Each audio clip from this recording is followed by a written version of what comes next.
ਸਤਿ ਸ਼੍ਰੀ ਅਕਾਲ ਜੀ। News Asia Punjabi ਦੇਖ ਰਹੇ ਹੋ ਤੁਸੀਂ ਤੇ ਮੈਂ ਹਾਂ ਕੁਲਵੰਤ ਸਿੰਘ। ਮੈਂ ਔਰ ਡਾਕਟਰ ਅਮਰ ਸਿੰਘ ਆਜ਼ਾਦ ਇੱਕ ਵਾਰ ਫਿਰ ਇੱਕ ਨਵੀਂ ਵਿਚਾਰ ਚਰਚਾ ਦੇ ਨਾਲ ਤੁਹਾਡੇ ਰੂਬਰੂ ਹੋਏ ਹਾਂ ਤੇ ਅੱਜ ਦੀ ਵਿਚਾਰ ਚਰਚਾ B your own doctor episode number 46 ਦੇ ਵਿੱਚ ਅਸੀਂ ਵਿਚਾਰ ਚਰਚਾ ਕਰਾਂਗੇ ਇੱਕ ਅਜਿਹੇ ਵਿਸ਼ੇ ਦੇ ਉੱਤੇ ਜਿਸ ਵਿਸ਼ੇ ਨੂੰ ਬਹੁਤ ਘੱਟ ਟੱਚ ਕੀਤਾ ਗਿਆ। ਆਪਣਾ ਡਾਕਟਰ ਆਪ ਬਣੋ ਲੜੀਵਾਰ ਨੰਬਰ 46 ਕੀ ਹੈ ਉਹ ਵਿਸ਼ਾ। ਆਪਾਂ ਡਾਕਟਰ ਅਮਰ ਸਿੰਘ ਆਜ਼ਾਦ ਨਾਲ ਉਹਨਾਂ ਦਾ ਸਵਾਗਤ ਕਰ ਲੈਂਦੇ ਹਾਂ। ਉਸ ਤੋਂ ਬਾਅਦ ਆਪਾਂ ਸ਼ੁਰੂਆਤ ਕਰਾਂਗੇ। ਡਾਕਟਰ ਸਾਹਿਬ ਤੁਹਾਡਾ ਨਿਊਜ਼ ਏਸ਼ੀਆ ਪੰਜਾਬੀ 'ਤੇ ਬਹੁਤ ਬਹੁਤ ਸਵਾਗਤ ਹੈ। ਸਤਿ ਸ਼੍ਰੀ ਅਕਾਲ ਜੀ ਸਾਰੇ ਦੋਸਤਾਂ ਨੂੰ। ਡਾਕਟਰ ਸਾਹਿਬ ਮੈਂ ਪਿਛਲੇ ਦਿਨਾਂ ਦੇ ਵਿੱਚ ਵੀ ਇੱਕ ਵੀਡੀਓ ਦੇ ਵਿੱਚ ਜ਼ਿਕਰ ਕੀਤਾ ਸੀ ਅਤੇ ਮੈਨੂੰ ਲੱਗਿਆ ਕਿ ਜਦੋਂ ਤੱਕ ਤੁਹਾਡੇ ਵਰਗੇ ਵਿਦਵਾਨ ਬੰਦੇ ਦੇ ਨਾਲ ਆਪਾਂ ਇਸ ਵਿਸ਼ੇ ਨੂੰ ਟੱਚ ਨਾ ਕਰੀਏ ਤਾਂ ਵੀ ਇਹ ਵਿਸ਼ਾ ਜਿਹੜਾ ਬਹੁਤ ਜਿਹੜੀਆਂ ਜਾਣਕਾਰੀਆਂ ਤੋਂ ਵਾਂਝਾ ਰਹਿ ਜਾਏਗਾ। ਅਤੇ ਆਪਾਂ ਅਕਸਰ ਗੱਲ ਕਰਦੇ ਹਾਂ ਕਿ ਜਦੋਂ ਵੀ ਤੁਹਾਡੇ ਨਾਲ ਗੱਲ ਕੀਤੀ ਹੈ ਤਾਂ ਤੁਸੀਂ ਭੋਜਨ ਦੇ ਉੱਤੇ ਬਹੁਤ ਵੱਡਾ ਜ਼ੋਰ ਦਿੱਤਾ, ਬਹੁਤ ਜ਼ਿਆਦਾ ਜ਼ੋਰ ਦਿੱਤਾ ਕਿ ਭੋਜਨ ਹੀ ਇੱਕ ਅਜਿਹੀ ਚੀਜ਼ ਹੈ ਜਿਹੜਾ ਕਿ ਸਾਨੂੰ ਬਿਮਾਰ ਕਰ ਰਿਹਾ। ਭੋਜਨ ਹੀ ਅਜਿਹੀ ਇੱਕ ਚੀਜ਼ ਹੈ ਜਿਹੜਾ ਕਿ ਤੰਦਰੁਸਤੀ ਦਾ ਰਾਹ ਹੈ। ਅਸੀਂ ਨਹੀਂ ਬਿਮਾਰ, ਸਾਡਾ ਖਾਣ ਪੀਣ ਬਿਮਾਰ ਹੈ। ਜਦ ਕਿ ਜੌਣ ਜਾਂਚ ਦੇ ਵਿੱਚ 3 ਚੀਜ਼ਾਂ ਆ ਜਾਂਦੀਆਂ ਨੇ। ਜਿਉਣ ਲਈ ਜ਼ਰੂਰੀ 3 ਚੀਜ਼ਾਂ ਆ ਜਾਂਦੀਆਂ ਨੇ, ਰੋਟੀ, ਕੱਪੜਾ ਔਰ ਮਕਾਨ। ਰੋਟੀ ਦੀ ਅਸੀਂ ਯਾਨੀ ਖਾਣੇ ਦੀ ਅਸੀਂ ਗੱਲ ਕਰਦੇ ਹਾਂ। ਕੱਪੜਾ ਅਤੇ ਮਕਾਨ ਵੀ ਉਨਾ ਹੀ ਜ਼ਰੂਰੀ ਨੇ ਜਿੰਨਾ ਸਾਡਾ ਆਹਾਰ ਹੈ, ਖਾਣਾ ਹੈ। ਕੀ ਤੁਸੀਂ ਇਸ ਨਾਲ ਸਹਿਮਤ ਹੋ? ਬਿਲਕੁਲ ਸਹੀ ਗੱਲ ਤੁਹਾਡੀ ਜਿਹੜੀ ਹੈ, ਵਿਸ਼ਾ ਵੀ ਵਧੀਆ ਅਤੇ ਇੱਕ ਤੁਹਾਡੀ ਗੱਲ ਵੀ ਸਹੀ ਹੈ ਕਿ ਕਿਉਂਕਿ ਜਿਹੜਾ ਮਨੁੱਖੀ ਸਰੀਰ ਹੈ ਇਹਦੇ ਗ੍ਰਹਿਣ ਕਰਨ ਦੀਆਂ ਜਿਹੜੀਆਂ ਜਿਹਨੂੰ ਕਹਿੰਦੀਆਂ ਨੇ ਜਿਹੜੀਆਂ ਇੰਦਰੀਆਂ ਨੇ ਜਿਹਦੇ ਰਾਹੀਂ ਅਸੀਂ ਗ੍ਰਹਿਣ ਕਰਦੇ ਹਾਂ ਚੀਜ਼ਾਂ ਨੂੰ, ਉਹ ਅੱਖਾਂ ਨੇ ਸਾਡੀਆਂ, ਨੱਕ ਹੈ, ਕੰਨ ਹੈ ਔਰ ਚਮੜੀ ਹੈ, ਜਿਹਦੇ ਰਾਹੀਂ ਚੀਜ਼ਾਂ ਨੂੰ ਅਸੀਂ ਸੈਂਸਰੀ ਔਰਗਨ ਜਿਹਨਾਂ ਨੂੰ ਕਹਿੰਦੇ ਹਾਂ ਕਿ ਬਾਹਰੋਂ ਕੁਛ ਲੈਂਦੇ ਅੰਦਰ। ਉਹ ਜਿਹੜੇ ਬਹੁਤ ਹੀ ਇੰਪੋਰਟੈਂਟ ਹੁੰਦੀਆਂ ਨੇ, ਬਹੁਤ ਜ਼ਰੂਰੀ ਹੁੰਦੀਆਂ ਨੇ ਕਿਉਂਕਿ ਜੋ ਕੁਛ ਅਸੀਂ ਗ੍ਰਹਿਣ ਕਰਦੇ ਹਾਂ ਉਹ ਸਾਡੇ ਸਰੀਰ 'ਚ ਜਾਂ ਤਾਂ ਜਾ ਕੇ ਅੰਮ੍ਰਿਤ ਵਾਂਗੂ ਲੱਗੇਗਾ ਜਾਂ ਜ਼ਹਿਰ ਬਣ ਕੇ ਸਾਨੂੰ ਬਿਮਾਰ ਕਰੇਗਾ। ਚਾਹੇ ਅਸੀਂ ਦੇਖਣ ਦੀ ਗੱਲ ਕਰ ਲਈਏ, ਚਾਹੇ ਸੁਣਨ ਦੀ ਗੱਲ ਕਰ ਲਈਏ, ਚਾਹੇ ਸੁੰਘਣ ਦੀ ਗੱਲ ਕਰ ਲਈਏ, ਜਾਂ ਜਿਹੜਾ ਸਾਡਾ ਮੂੰਹ ਹੈ ਇਹਦੇ ਰਾਹੀਂ ਖਾਣ ਪੀਣ ਦੀ ਗੱਲ ਕਰ ਲਈਏ। ਸੋ ਇਹਦੇ ਰਾਹੀਂ ਅਸੀਂ ਜੋ ਕੁਛ ਵੀ ਅੰਦਰ ਲਵਾਂਗੇ ਉਹ ਕਿਤੇ ਨਾ ਕਿਤੇ ਸਰੀਰ ਕੋਲ 2 ਹੀ ਭਾਸ਼ਾਵਾਂ ਨੇ, ਜਾਂ ਤਾਂ ਅੰਮ੍ਰਿਤ ਹੈ ਉਹਦੇ ਲਈ, ਜੇ ਅੰਮ੍ਰਿਤ ਨਹੀਂ ਹੈ ਤਾਂ ਜ਼ਹਿਰ ਹੈ। ਜੇ ਤਾਂ ਅੰਮ੍ਰਿਤ ਹੈ ਤਾਂ ਉਹਨੂੰ ਉਹ ਅੰਦਰ ਵਰਤ ਕੇ ਉਹਨੂੰ ਆਪਣੇ ਆਪ ਨੂੰ ਜਿਹੜਾ ਤੰਦਰੁਸਤ ਰੱਖਣ 'ਚ ਉਹਦਾ ਪੂਰੇ ਦਾ ਪੂਰਾ ਉਸ ਸਾਰੀ ਜਿਹੜੀ ਅੰਦਰ ਹਜ਼ਾਰਾਂ ਲੱਖਾਂ ਪ੍ਰਕਿਰਿਆਵਾਂ ਚੱਲ ਰਹੀਆਂ ਨੇ ਸਾਡੇ ਸਰੀਰ ਨੂੰ ਵਧੀਆ ਢੰਗ ਨਾਲ ਚੱਲਦਾ ਰੱਖਣ ਲਈ। ਕਿਉਂਕਿ ਕੁਦਰਤ ਨੇ ਜਿਸ ਢੰਗ ਨਾਲ ਸਾਡੇ ਸਰੀਰ ਦੀ ਰਚਨਾ ਕੀਤੀ ਹੈ ਅਤੇ ਮਨ ਦੀ ਰਚਨਾ ਕੀਤੀ ਹੈ ਉਹ ਬਹੁਤ ਹੀ ਕਮਾਲ ਦਾ ਇੱਕ ਅਜੂਬਾ ਹੈ ਸਾਡਾ ਜਿਹੜਾ ਸਰੀਰ ਹੈ, ਜਿਹਦੇ ਅੰਦਰ ਕਿ ਬਹੁਤ ਵੱਡੀਆਂ ਪੋਸੀਬਿਲਿਟੀਜ਼ ਨੇ, ਬਹੁਤ ਵੱਡੇ ਪੋਟੈਂਸ਼ੀਅਲਸ ਨੇ ਕਿ ਬਹੁਤ ਕੁਛ ਕਰ ਸਕਦਾ ਉਹਦੇ ਵਾਸਤੇ ਜੋ ਕੁਛ ਚਾਹੀਦਾ ਉਹਨੂੰ ਆਪਾਂ ਆਹਾਰ ਕਹਿ ਦਿੰਦੇ ਹਾਂ, ਜਾਂ ਉਹ ਸੈਂਸਰੀ ਔਰਗਨਸ ਰਾਹੀਂ ਜੋ ਕੁਛ ਅੰਦਰ ਜਾਂਦਾ ਉਹ ਆਹਾਰ ਹੈ ਸਾਡਾ। ਆਹਾਰ ਦੇ ਵਿੱਚ ਮੂੰਹ ਰਾਹੀਂ ਲੈਂਦੇ ਹਾਂ, ਅਸੀਂ ਪਾਣੀ ਲੈਂਦੇ ਹਾਂ, ਖਾਣਾ ਲੈਂਦੇ ਹਾਂ, ਨੱਕ ਰਾਹੀਂ ਅਸੀਂ ਸਾਹ ਲੈਂਦੇ ਹਾਂ, ਅੰਦਰ ਹਵਾ ਲੈਂਦੇ ਹਾਂ, ਕੰਨਾਂ ਰਾਹੀਂ ਅਸੀਂ ਸੁਣਦੇ ਹਾਂ, ਚਮੜੀ ਰਾਹੀਂ ਚਮੜੀ ਇੱਕ ਬਹੁਤ ਵੱਡਾ ਔਰਗਨ ਹੈ, ਦੇਖਣ ਨੂੰ ਛੋਟਾ ਲੱਗਦਾ ਲੇਕਿਨ ਜਿਹਨੂੰ ਸਿੱਧਾ ਸਾਰੇ ਸਰੀਰ ਦੀ ਚਮੜੀ ਨੂੰ ਅਗਰ ਸਿੱਧਾ ਖੜਾ ਕਰਤਾ ਜਾਵੇ ਤਾਂ ਮੈਨੂੰ ਲੱਗਦਾ ਕਮਰਾ ਜਿਹੜਾ ਅੱਧਾ ਕਮਰਾ ਜਾਂ ਪੌਣਾ ਕਮਰਾ ਭਰ ਜਾਏਗਾ ਇੱਕ ਬੰਦੇ ਦੀ ਚਮੜੀ ਨਾਲ, ਇੰਨਾ ਜ਼ਿਆਦਾ ਇਹਦਾ ਸਰਫੇਸ ਏਰੀਆ। ਤਾਂ ਜੋ ਕੁਛ ਵੀ ਚਮੜੀ ਦੇ ਰਾਹੀਂ ਅੰਦਰ ਜਾਂਦਾ ਹੈ ਉਹਨੂੰ ਵੀ ਸਰੀਰ 2 ਭਾਗਾਂ 'ਚ ਵੰਡ ਲੈਂਦਾ ਕਿ ਉਹ ਜੋ ਆ ਰਿਹਾ ਉਹਨੂੰ ਚਾਹੀਦਾ ਅੰਮ੍ਰਿਤ ਹੈ ਜਾਂ ਨਹੀਂ ਚਾਹੀਦਾ ਤਾਂ ਜ਼ਹਿਰ ਹੈ। ਚਾਹੀਦਾ ਉਹਨੂੰ ਕੀ ਹੈ? ਸੂਰਜ ਦੀ ਧੁੱਪ ਚਾਹੀਦੀ ਹੈ, ਅੰਮ੍ਰਿਤ ਵਾਂਗੂ ਲੱਗਦੀ ਆ ਉਹ। ਹਵਾ ਜਦੋਂ ਟੱਚ ਕਰਦੀ ਹੈ ਤਾਂ ਉਹਦੇ ਹਵਾ ਦੀ ਜਿਹੜੀ ਵਾਈਬ੍ਰੇਸ਼ਨਸ ਨੇ, ਵਾਈਬ੍ਰੇਸ਼ਨਸ ਲਫ਼ਜ਼ ਆਪਾਂ ਪਿਛਲੇ ਕੁਛ ਵੀਡੀਓ 'ਚ ਵੀ ਯੂਜ਼ ਕੀਤਾ। ਮੇਰੇ ਖਿਆਲ 'ਚ ਉਹਨੂੰ ਆਪਾਂ ਨੂੰ ਆਪਣੇ ਜਿਹੜੇ ਦੋਸਤ ਨੇ ਇਹਨਾਂ ਨਾਲ ਬਹੁਤ ਲਗਾਤਾਰ ਵਰਤਣਾ ਚਾਹੀਦਾ ਤਾਂ ਕਿ ਉਹ ਵੀ ਸੋਚਣ ਦੇ ਆਦੀ ਹੋ ਜਾਣ। ਕਿਉਂਕਿ ਜਿਹੜੇ ਨਵਾਂ ਕਨਸੈਪਟ ਆ ਰਿਹਾ ਵਾਈਬ੍ਰੇਸ਼ਨਸ ਦਾ ਕਿ ਹਰ ਵਸਤੂ ਜਿਹੜੀ ਹੈ, ਹਰ ਪਦਾਰਥ ਹੁੰਦਾ ਉਹ ਵਾਈਬ੍ਰੇਸ਼ਨ 'ਚ ਹੈ, ਅਤੇ ਜਿਹੜੀ ਊਰਜਾ ਹੈ ਉਹ ਵੀ ਵਾਈਬ੍ਰੇਸ਼ਨ 'ਚ ਹੈ। ਤੋ ਇਸ ਸਾਡੇ ਆਲੇ ਦੁਆਲੇ ਅਤੇ ਸਾਡੇ ਸਰੀਰ ਦੇ ਵਿੱਚ ਕੁਛ ਵੀ ਇਹੋ ਜਿਹੀ ਚੀਜ਼ ਨਹੀਂ ਹੈ ਜਿਹੜੀ ਵਾਈਬ੍ਰੇਸ਼ਨ 'ਚ ਨਹੀਂ ਹੈ, ਚਾਹੇ ਉਹ ਪਦਾਰਥ ਦੀ ਸ਼ਕਲ 'ਚ ਹੈ, ਚਾਹੇ ਊਰਜਾ ਦੀ ਸ਼ਕਲ 'ਚ ਹੈ। ਜੇ ਤਾਂ ਉਹਦੀਆਂ ਵਾਈਬ੍ਰੇਸ਼ਨਸ ਬਾਹਰੋਂ ਆ ਰਹੀਆਂ ਵਾਈਬ੍ਰੇਸ਼ਨਸ ਨਾਲ ਸਮੇਲ ਬਣ ਜਾਏਗਾ, ਉਹਦਾ ਤਾਲਮੇਲ ਬਣ ਜਾਏਗਾ ਤਾਂ ਤੰਦਰੁਸਤ ਕਰਨਗੀਆਂ। ਜੇ ਉਹਦਾ ਸਮੇਲ ਨਹੀਂ ਬਣੇਗਾ ਤਾਂ ਉਹ ਬਿਮਾਰ ਕਰਨਗੀਆਂ। ਸੋ ਉੱਦਾਂ ਦਾ ਭੋਜਨ ਖਾਣਾ, ਉੱਦਾਂ ਦਾ ਪਾਣੀ ਪੀਣਾ, ਹਵਾ ਉੱਦਾਂ ਦੀ ਹੋਵੇ ਸਾਡੇ ਆਲੇ ਦੁਆਲੇ, ਸ਼ੁੱਧ ਸਾਫ ਸੁਥਰੀ, ਤਾਂ ਹੀ ਅਸੀਂ ਦਰਖਤ ਲਾਉਂਦੇ ਹਾਂ ਆਲੇ ਦੁਆਲੇ। ਔਰ ਇਸੇ ਤਰ੍ਹਾਂ ਸਾਡੇ ਸਮੈਲ, ਜੇਕਰ ਮੰਨ ਲਓ ਤੁਸੀਂ ਇਮੈਜਨ ਕਰੋ ਤੁਸੀਂ ਕਿਸੇ ਗੰਦੇ ਨਾਲੇ ਦੇ ਆਲੇ ਦੁਆਲੇ ਖੜ੍ਹੇ ਹੋ ਤਾਂ ਤੁਸੀਂ ਕਿੱਦਾਂ ਮਹਿਸੂਸ ਕਰੋਗੇ ਜਦੋਂ ਤੁਸੀਂ ਖੁਸ਼ਬੂ ਜਿਹੜੀ ਤੁਹਾਡੇ ਨਾਲ ਬਦਬੂ ਜਾ ਰਹੀ ਹੋਏਗੀ। ਇੱਦਾਂ ਟੱਚ ਹੈ, ਅਤੇ ਟੱਚ ਦੇ ਵਿੱਚ ਜਿਹੜੀ ਤੁਸੀਂ ਕੱਪੜਿਆਂ ਦੀ ਗੱਲ ਕੀਤੀ ਹੈ, ਟੱਚ ਕੱਪੜਿਆਂ ਦਾ ਬਹੁਤ ਇੰਪੋਰਟੈਂਟ ਟੱਚ ਹੈ। ਹੁਣ ਮੈਂ ਬਚਪਨ 'ਚ ਦੇਖਿਆ ਸੀਗਾ ਕਿ ਅਸੀਂ ਕੱਪੜੇ ਕਿੱਦਾਂ ਪਾਉਂਦੇ ਹੁੰਦੇ ਸੀਗੇ, ਔਰ ਉਹਨਾਂ ਦਿਨਾਂ 'ਚ ਨਵੀਂ ਟੈਰਲਿਨ ਆਈ ਸੀ, ਅਜੇ ਟੈਰਲਿਨ ਸੀਗੀ, ਉਹ ਸ਼ੁੱਧ ਸਿੰਥੈਟਿਕ ਸੀਗਾ। ਹੁਣ ਤਾਂ ਮੁਕਸਚਰ ਕਰ ਲਿਆ ਨਾ, ਸ਼ੁੱਧ ਸਿੰਥੈਟਿਕ ਹੁੰਦਾ ਸੀਗਾ। ਔਰ ਬੜੇ ਖੁਸ਼ ਹੁੰਦੇ ਸੀ ਅਸੀਂ ਵੀ ਇਹ ਟੈਰਲਿਨ ਪਾ ਲਓ, ਅਤੇ ਜਦੋਂ ਮਰਜ਼ੀ ਧੋ ਕੇ ਉੱਦਾਂ ਫਿਰ ਪਾ ਲਓ। ਅਤੇ ਕਾਟਨ ਦੇ ਕੱਪੜਿਆਂ ਦੀ ਬੜੀ ਸਾਨੂੰ ਔਖ ਹੁੰਦੀ ਸੀ ਵੀ ਇਹਨੂੰ ਜੀ ਫਿਰ ਮੁੜ ਕੇ ਇਸਤਰੀ ਪ੍ਰੈਸ ਜਾਂ ਤਾਂ ਇਹਨੂੰ ਪ੍ਰੈਸ ਕਰੋ, ਨਹੀਂ ਫਿਰ ਵੱਟਾਂ ਜਿਹੇ ਵਾਲੇ ਪਾਈ ਫਿਰੋ। ਅਤੇ ਉਹ ਹੌਲੀ ਹੌਲੀ ਜਿਹੜਾ ਉਹ ਪ੍ਰੈਸ ਕਰਨ ਵਾਲਾ ਵਰਤਾਰਾ ਸੀਗਾ ਉਹ ਕਾਫੀ ਜ਼ਿਆਦਾ ਪ੍ਰਚਲਿਤ ਹੋ ਗਿਆ, ਅਤੇ ਉਹ ਬੜਾ ਔਖਾ ਲੱਗਦਾ ਹੁੰਦਾ ਸੀ ਸਾਨੂੰ, ਕੋਈ ਬਿਜਲੀ ਹੁੰਦੀ ਨਹੀਂ ਸੀਗੀ। ਅਤੇ ਕੋਲਿਆਂ ਦੀ ਪ੍ਰੈਸ 'ਤੇ ਅਸੀਂ ਫਿਰ ਉਹਨੂੰ ਪ੍ਰੈਸ ਕਰਦੇ ਹੁੰਦੇ ਸੀਗੇ। ਕੋਲਿਆਂ ਦੀ ਪ੍ਰੈਸ ਬੜੀ ਉਹ ਭਾਰੀ ਜਿਹੀ ਹੁੰਦੀ ਸੀ ਬਹੁਤ ਜ਼ਿਆਦਾ, ਅਤੇ ਉਹਦੇ ਨਾਲ ਅਸੀਂ ਪ੍ਰੈਸ ਕਰਨਾ ਉਹਨੂੰ, ਤਾਂ ਕਿਤੇ ਨਾ ਕਿਤੇ ਉੱਦਾਂ ਦਾ ਸੀਗਾ। ਅਤੇ ਉਹ ਕਾਟਨ ਦੇ ਕੱਪੜੇ ਹੁੰਦੇ ਸੀਗੇ, ਕਾਟਨ ਦੇ 2 ਜਾਂ 3 ਸੈੱਟ ਹੁੰਦੇ ਸੀ ਵੱਧ ਤੋਂ ਵੱਧ। ਇੱਕ ਲਾ ਲਿਆ, ਉਹਨੂੰ ਧੋਣ ਲਈ ਰੱਖ ਲਿਆ, ਦੂਜਾ ਪਾ ਲਿਆ, ਫਿਰ ਧੋਣ ਵਾਲਾ ਸੁੱਕ ਗਿਆ, ਦੂਜਾ ਪਾ ਲਿਆ, ਅਤੇ ਇੱਦਾਂ 2 ਜਾਂ ਹੱਦ 3 ਸੈੱਟ ਹੁੰਦੇ ਸੀ। ਕੱਪੜੇ ਬਹੁਤੇ ਹੁੰਦੇ ਨਹੀਂ ਸੀ ਹੁੰਦੇ, ਔਰ ਕੱਪੜੇ ਵੀ ਬੜੇ ਸਿੱਧੇ ਸਾਦੇ ਜਿਹੇ ਹੁੰਦੇ ਸੀਗੇ। ਪਜਾਮਾ ਹੁੰਦਾ ਸੀਗਾ, ਕੁੜਤਾ ਹੁੰਦਾ ਸੀਗਾ, ਜਾਂ ਕਮੀਜ਼ ਵੀ ਸੀ, ਕਮੀਜ਼ ਦਾ ਚੱਲਣ ਵੀ ਸੀਗਾ, ਜਾਂ ਸਾਡੇ ਉਸ ਬੈਲਟ ਚਾਦਰਾ ਹੁੰਦਾ ਸੀ, ਚਾਦਰਾ ਪਾਉਂਦੇ ਸੀ ਲੋਕ। ਹੁਣ ਸਾਡੇ ਕੰਟਰੀ ਦੇ ਅੰਦਰ ਧੋਤੀ ਹੈ ਮੇਲ ਡਰੈਸ, ਅਤੇ ਸਾੜੀ ਹੈ ਫੀਮੇਲ ਡਰੈਸ। ਜਿਹੜੀ ਸਲਵਾਰ ਕਮੀਜ਼ ਹੈ ਉਹ ਔਰਤਾਂ ਦਾ ਇਹਦੇ ਸੀਗਾ ਸਾਡੇ ਕਲਚਰ 'ਚ, ਅਤੇ ਕੁੜਤਾ ਅਤੇ ਪਜਾਮਾ ਸਾਡਾ ਮੇਲ ਦਾ ਸੀ। ਉਹ ਸਾਰੇ ਕਾਟਨ ਦੇ ਬਣਦੇ ਸੀਗੇ। ਔਰ ਕਾਟਨ ਕਿਹੜੀ ਸੀਗੀ? ਦੇਸੀ ਕਾਟਨ ਜਿਹੜੀ ਸੀ। ਦੇਸੀ ਕਾਟਨ ਦਾ ਕੱਪੜਾ ਸਾਡੇ ਸਮਾਜ ਦੇ ਅੰਦਰ ਆਪ ਹੀ ਬਣਾਇਆ ਜਾਂਦਾ ਸੀਗਾ। ਉਹਨੂੰ ਪਹਿਲਾਂ ਉਹਨੂੰ ਬੇਲਿਆ ਜਾਂਦਾ ਸੀਗਾ। ਬੇਲਣੇ ਮੈਂ ਹੱਥ ਵਾਲੇ ਬੇਲਣੇ ਚਲਾਏ ਹੋਏ ਆ। ਹੱਥ ਵਾਲਾ ਵੇਲਣਾ ਹੁੰਦਾ ਸੀਗਾ, ਅਸੀਂ ਉਹਨੂੰ ਰੂੰ ਜਿਹੜੇ ਬੇਲ ਕੇ ਬਿੜੇਵੇਂ ਅਲੱਗ ਕਰ ਲੈਂਦੇ ਸੀ ਅਤੇ ਰੂੰ ਅਲੱਗ ਕਰ ਲੈਂਦੇ ਸੀ। ਫਿਰ ਉਹ ਪਿੰਜਣ ਵਾਲਾ ਹੁੰਦੇ ਸੀਗੇ, ਪਿੰਜ ਲੈਂਦੇ ਸੀ ਰੂੰ ਨੂੰ। ਹਾਂ, ਤਾੜਾ ਵੀ ਹੁੰਦਾ ਸੀ। ਉਦੋਂ ਜਦੋਂ ਮੈਂ ਸੀ ਛੋਟਾ ਸੀ, ਉਦੋਂ ਆ ਗਈਆਂ ਹੋਈਆਂ ਸੀ ਚੱਕੀਆਂ, ਮਸ਼ੀਨ ਇੰਜਨ ਵਾਲੀਆਂ, ਅਤੇ ਇੰਜਨ ਵਾਲੀ ਚੱਕੀ 'ਚ ਵੀ ਕਰ ਲੈਂਦੇ ਸੀ। ਹੁਣ ਕਹਿੰਦੇ ਸੀ ਰੂੰ ਪਜਾ ਲਿਓ। ਜਿਵੇਂ ਆਟਾ ਭਿਉਣ ਜਾਣਾ ਹੁੰਦਾ ਸੀ, ਇੱਦਾਂ ਰੂੰ ਪਜਾਉਣ ਜਾਂਦੇ ਹੁੰਦੇ ਸੀ, ਅਸੀਂ ਰੂੰ ਪਜਾਉਣ ਜਾਂਦੇ ਸੀ। ਤਾਂ ਪਿੰਜਣੇ ਜਿਹੜੇ ਰੂੰ ਪਿੰਜਾ ਕੇ ਫਿਰ ਪੂਣੀਆਂ ਬਣਾਉਂਦੇ ਸੀ ਉਹਦੀਆਂ। ਹੱਥਾਂ ਨਾਲ ਮੈਂ ਪੂਣੀਆਂ ਵੀ ਬਣਾਈਆਂ ਹੋਈਆਂ ਨੇ। ਉਹ ਸਾਰਾ ਕੁਝ ਮਤਲਬ ਉਹ ਉਸ ਜ਼ਮਾਨੇ ਦਾ ਮੈਨੂੰ ਬੜਾ ਯਾਦ ਹੈ ਹੁਣ ਤੱਕ ਸਾਰਾ ਕੁਛ। ਪੂਣੀਆਂ ਬਣਾਉਂਦੇ ਸੀਗੇ, ਅਤੇ ਫਿਰ ਚਰਖਾ ਚਲਾ ਕੇ ਚਰਖੇ ਦੇ ਉੱਪਰ ਕੱਤਦੇ ਸੀ ਉਹਨੂੰ। ਮੈਂ ਆਪਣੇ ਹੱਥ ਨਾਲ ਚਰਖਾ ਚਲਾਇਆ ਫਿਰ। ਮੈਨੂੰ ਬੜਾ ਸ਼ੌਕ ਹੁੰਦਾ ਸੀਗਾ ਵੀ ਤੰਦ ਜਿਹੜੀ ਹੈ ਬਿਲਕੁਲ ਐਨ ਇੱਕੋ ਜਿਹੀ ਪੱਧਰ ਹੀ ਆਉਣੀ ਚਾਹੀਦੀ ਹੈ। ਚਰਖੇ ਵੀ ਬੜੇ ਸ਼ੌਂਕ ਨਾਲ ਬਣਾਏ ਹੁੰਦੇ ਸੀ ਉਸ ਟਾਈਮ, ਬੜੇ ਚਾਅ ਨਾਲ। ਚਰਖਿਆਂ ਦੇ ਪਤਾ ਸੌਂਗਸ ਨੇ ਬਹੁਤ, ਜਿਹੜਾ ਹੈ ਬਹੁਤ ਪੰਜਾਬੀ ਦਾ ਜਾਂ ਫੋਕ ਸਿੰਗਰ ਸੌਂਗਸ ਨੇ ਚਰਖੇ। ਹਾਂ, ਚੰਗਲ ਬਹੁਤ ਸ਼ੌਕ ਨਾਲ ਚਰਖੇ ਬਣਾਉਂਦੀ ਸੀ ਕੁੜੀਆਂ। ਔਰ ਫਿਰ ਤਰਿੰਜਣ 'ਚ ਬੈਠ ਕੇ ਇਕੱਠੀਆਂ ਬੈਠ ਕੇ ਕੱਤਦੀਆਂ ਸੀਗੀਆਂ। ਜਦੋਂ ਸਵੇਰ ਦਾ ਕੰਮ ਖਤਮ ਕਰਕੇ ਉੱਥੇ ਤਰਿੰਜਣ 'ਚ ਆ ਜਾਂਦੀਆਂ ਸੀ, ਉਹ ਇਕੱਠੀਆਂ ਹੋ ਜਾਂਦੀਆਂ ਸੀ, ਅਤੇ ਉੱਥੇ ਬੈਠ ਕੇ ਫਿਰ ਨਾਲੇ ਗੀਤ ਗਾਉਂਦੀਆਂ ਸੀਗੀਆਂ, ਅਤੇ ਨਾਲੇ ਉਹ ਕੱਤਦੀਆਂ ਸੀਗੀਆਂ। ਅਤੇ ਤੁਸੀਂ ਜੇ ਕਿਤੇ ਚਰਖੇ ਨੂੰ ਕੱਤਣ ਲੱਗੋ ਤਾਂ ਤੁਸੀਂ ਪਾਓਗੇ ਕਿ ਚਰਖਾ ਇੱਕ ਮੈਡੀਟੇਸ਼ਨ ਹੈ। ਜਦ ਤੱਕ ਤੁਹਾਡਾ ਨਹੀਂ ਘੂੰ ਦੀ ਗੱਲ ਨਹੀਂ ਇਕੱਲੀ, ਜਦ ਤੱਕ ਤੁਹਾਡਾ ਪੂਰਾ ਅਟੈਂਸ਼ਨ ਉਹਦੇ ਉੱਪਰ ਨਹੀਂ ਹੈ ਤੁਹਾਡਾ, ਤਦ ਤੱਕ ਉਹ ਧਾਗਾ ਯੂਨੀਫਾਰਮ ਨਿਕਲ ਹੀ ਨਹੀਂ ਸਕਦਾ। ਸੋ ਮੈਡੀਟੇਸ਼ਨ ਦਾ ਮਤਲਬ ਕੀ ਹੁੰਦਾ? ਮਾਈਂਡਫੁਲਨੈਸ, ਕਿ ਜੋ ਤੁਸੀਂ ਕੰਮ ਕਰ ਰਹੇ ਹੋ ਪੂਰੇ ਦਾ ਪੂਰੀ ਤੁਹਾਡੀ ਮਨ ਦੀ ਸ਼ਕਤੀ ਉੱਥੇ ਕੇਂਦਰਿਤ ਹੋਣੀ ਚਾਹੀਦੀ ਹੈ, ਤਾਂ ਗੁਣ ਆਏਗਾ ਉਹ 'ਚ, ਨਹੀਂ ਤਾਂ ਨਹੀਂ ਆਉਂਦਾ। ਜਦੋਂ ਤੁਸੀਂ ਚਰਖਾ ਚਲਾ ਰਹੇ ਹੋ ਇੱਕ ਹੱਥ ਨਾਲ, ਤੁਸੀਂ ਉਹਦਾ ਚਲਾ ਰਹੇ ਹੋ, ਦੂਜੇ ਹੱਥ ਤੁਹਾਡੀ ਪੂਣੀ ਫੜੀ ਹੋਈ ਹੈ, ਉਹਨੂੰ ਇੱਕ ਤਾਲਮੇਲ ਚਾਹੀਦਾ। ਔਰ ਫਿਰ ਤਾਲਮੇਲ ਇੰਨਾ ਬਰੀਕ ਹੈ, ਇੰਨਾ ਸੂਖਸ਼ਮ ਹੈ ਕਿ ਜੇ ਤੁਹਾਡਾ ਧਿਆਨ ਕਿਤੇ ਹੋਰ ਗਿਆ ਤਾਂ ਨਾਲ ਦੀ ਨਾਲ ਉਹ ਜਿਹੜਾ ਸੂਤਰ ਹੈ ਉਹ ਮੋਟਾ ਪਤਲਾ ਹੋਣਾ ਸ਼ੁਰੂ ਹੋ ਜਾਂਦਾ, ਜਾਂ ਤੰਦ ਟੁੱਟਣੀ ਸ਼ੁਰੂ ਹੋ ਜਾਏਗੀ।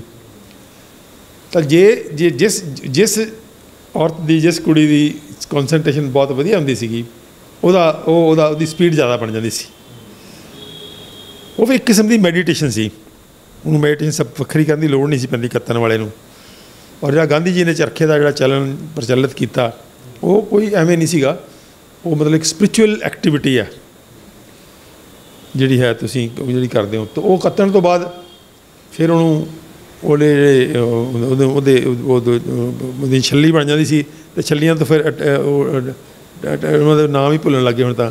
ਟੇਰਨਾ ਹੁੰਦਾ ਸੀ ਉਹਦੇ ਉੱਪਰ, ਉਹਨੂੰ ਡਿਫਰੈਂਟ ਸ਼ਕਲ 'ਚ ਲੈ ਲਿਆ ਜਾਂਦਾ ਸੀ, ਉਹਦਾ ਲੱਛਾ ਬਣਾ ਲਿਆ ਜਾਂਦਾ ਸੀਗਾ। ਅਤੇ ਲੱਛੇ ਨੂੰ, ਕਿਉਂਕਿ ਲੱਛੇ ਨੂੰ ਫਿਰ ਉਹਦੇ 'ਤੇ ਵਰਤਣ ਲੱਗਿਆ ਸੌਖਾ ਹੁੰਦਾ ਸੀ ਉਹ।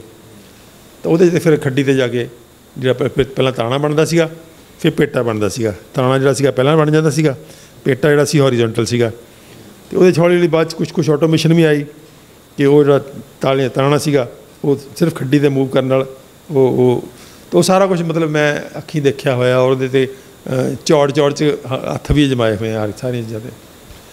ਤਾਂ ਉਹ ਕਮਾਲ ਦਾ ਕੱਪੜਾ ਬਣਦਾ ਸੀ ਕਾਟਨ ਦਾ। ਔਰ ਇੰਨਾ ਜੋ ਜ਼ਿਆਦਾ ਉਹ ਤੁਹਾਡਾ ਸਕਿਨ ਫਰੈਂਡਲੀ ਸੀਗਾ ਕਿ ਤੁਹਾਨੂੰ ਕੋਈ ਮਤਲਬ ਮਹਿਸੂਸ ਹੀ ਨਹੀਂ ਸੀ ਹੁੰਦਾ ਪਾ ਕੇ। ਤੁਹਾਨੂੰ ਐਂ ਲੱਗਦਾ ਸੀ ਵੀ ਜਿਵੇਂ ਕੱਪੜਾ ਤੁਹਾਡੇ ਸਰੀਰ ਦਾ ਹਿੱਸਾ ਹੋਵੇ। ਹੁਣ ਅੱਜ ਜਿਹੜਾ ਸਿੰਥੈਟਿਕ ਕੱਪੜਾ ਤੁਸੀਂ ਦੇਖੋਗੇ ਕਿ ਤੁਹਾਨੂੰ ਥੋੜ੍ਹੀ ਦੇਰ ਬਾਅਦ ਇਰੀਟੇਟ ਕਰਨ ਲੱਗ ਜਾਂਦਾ। ਤੁਹਾਡੇ ਸਰੀਰ 'ਚ ਇਹ ਅਜੀਬ ਜਿਹੀ ਫੀਲਿੰਗ ਦੇਣ ਲੱਗ ਜਾਂਦਾ, ਜਿਵੇਂ ਕੁਛ ਚੁੱਭ ਰਿਹਾ ਹੁੰਦਾ ਕੁਛ। ਔਰ ਤੁਸੀਂ ਰਾਤ ਨੂੰ ਲਾਓਗੇ ਇਹਨਾਂ ਨੂੰ ਤਾਂ ਤੁਹਾਡੇ ਅੰਦਰ ਚੰਗਿਆੜੇ ਨਿਕਲਣਗੇ, ਕਿਉਂਕਿ ਸਿੰਥੈਟਿਕ ਹੈ ਸਾਰਾ। ਹੈ ਨਾ ਕਿ ਸੈਮੀ ਹੈ, ਕੁਛ ਸਿੰਥੈਟਿਕ ਹੈ, ਕੁਛ ਕਾਟਨ ਹੈ। ਤਾਂ ਉਹ ਸੈਮੀ ਹੋਣ ਦੇ ਬਾਵਜੂਦ ਵੀ ਉਹ ਕਰਦਾ। ਲੇਕਿਨ ਉਹਦੇ 'ਚ ਇੱਕ ਬਹੁਤ ਵੈਲ ਨੋਨ ਹੈ, ਇਹਦੇ 'ਚ ਐਲਰਜੀਜ਼ ਬੜੀਆਂ ਆਮ ਨੇ। ਦੂਜੀ ਗੱਲ ਹੈ ਕਿ ਤੁਹਾਨੂੰ ਜਿਹੜੀ ਹੈ ਮਤਲਬ ਤੁਹਾਡੇ ਨਾਲ ਦੀ ਵਾਈਬ੍ਰੇਸ਼ਨ, ਤੁਹਾਡੀ ਫੀਲਿੰਗ ਸਾਰੀ ਤੁਰ ਅੰਦਰ ਤੱਕ ਜਿਹੜੀ ਫੀਲਿੰਗ ਵੀ ਜਿਹੜੀ ਉਹ ਡਿਫਰੈਂਟ ਹੁੰਦੀ ਹੈ। ਸੋ ਕੱਪੜਾ ਹੌਲੀ ਹੌਲੀ ਸਾਰੇ ਕਿਤੇ ਜਿੱਥੇ ਕਿਤੇ ਵੀ ਹੁਣ ਇਹ ਕੋਈ ਚੇਤਨਾ ਵੱਧ ਰਹੀ ਹੈ ਤਾਂ ਪ੍ਰੋ ਕਾਟਨ ਮੁੜ ਕੇ ਫਿਰ ਚੇਤਨਾ ਹੋ ਰਹੀ ਹੈ ਕਿ ਕਾਟਨ ਦੇ ਕੱਪੜੇ ਪਾਓ, ਸਿੰਥੈਟਿਕ ਨਹੀਂ ਹੋਣੇ ਚਾਹੀਦੇ ਕੱਪੜੇ। ਅਸੀਂ ਉਹਨੂੰ ਮਰੀਜ਼ਾਂ ਨੂੰ ਵੀ ਕਹਿਣਾ ਪੈਂਦਾ ਵੀ ਕਾਟਨ ਪਾਇਆ ਕਰੋ, ਕਿਉਂਕਿ ਕਾਟਨ ਨਾ ਪਾਉਣ ਕਰਕੇ, ਸਿੰਥੈਟਿਕ ਪਾਉਣ ਕਰਕੇ ਬਹੁਤ ਸਾਰੀਆਂ ਚਮੜੀ ਦੀਆਂ ਪ੍ਰੋਬਲਮ ਤਾਂ ਆ ਹੀ ਰਹੀਆਂ ਨੇ। ਲੇਕਿਨ ਚਮੜੀ ਤੋਂ ਵੀ ਗਹਿਰੀਆਂ ਪ੍ਰੋਬਲਮ ਨੇ ਕਿ ਤੁਹਾਡੀ ਇੱਕ ਫੀਲਿੰਗ ਹੀ ਬਦਲ ਜਾਂਦੀ ਹੈ। ਤੁਹਾਡਾ ਜਿਹੜਾ ਮਾਈਂਡ ਵੀ ਜਿਹੜਾ ਉਹ ਸੂਦਿੰਗ ਨਹੀਂ ਰਹਿੰਦਾ। ਅਤੇ ਇਸ ਕਰਕੇ ਜਿਹੜਾ ਇੱਕ ਕਾਟਨ ਪਾਉਣਾ, ਤੁਸੀਂ ਕਾਟਨ ਦੇ ਕੱਪੜੇ ਕਦੀ ਪਾ ਕੇ ਦੇਖਿਓ ਖਾਦੀ ਦੇ, ਤੁਹਾਨੂੰ ਫੀਲ ਹੀ ਡਿਫਰੈਂਟ ਆਏਗੀ ਉਹਦੇ ਨਾਲ।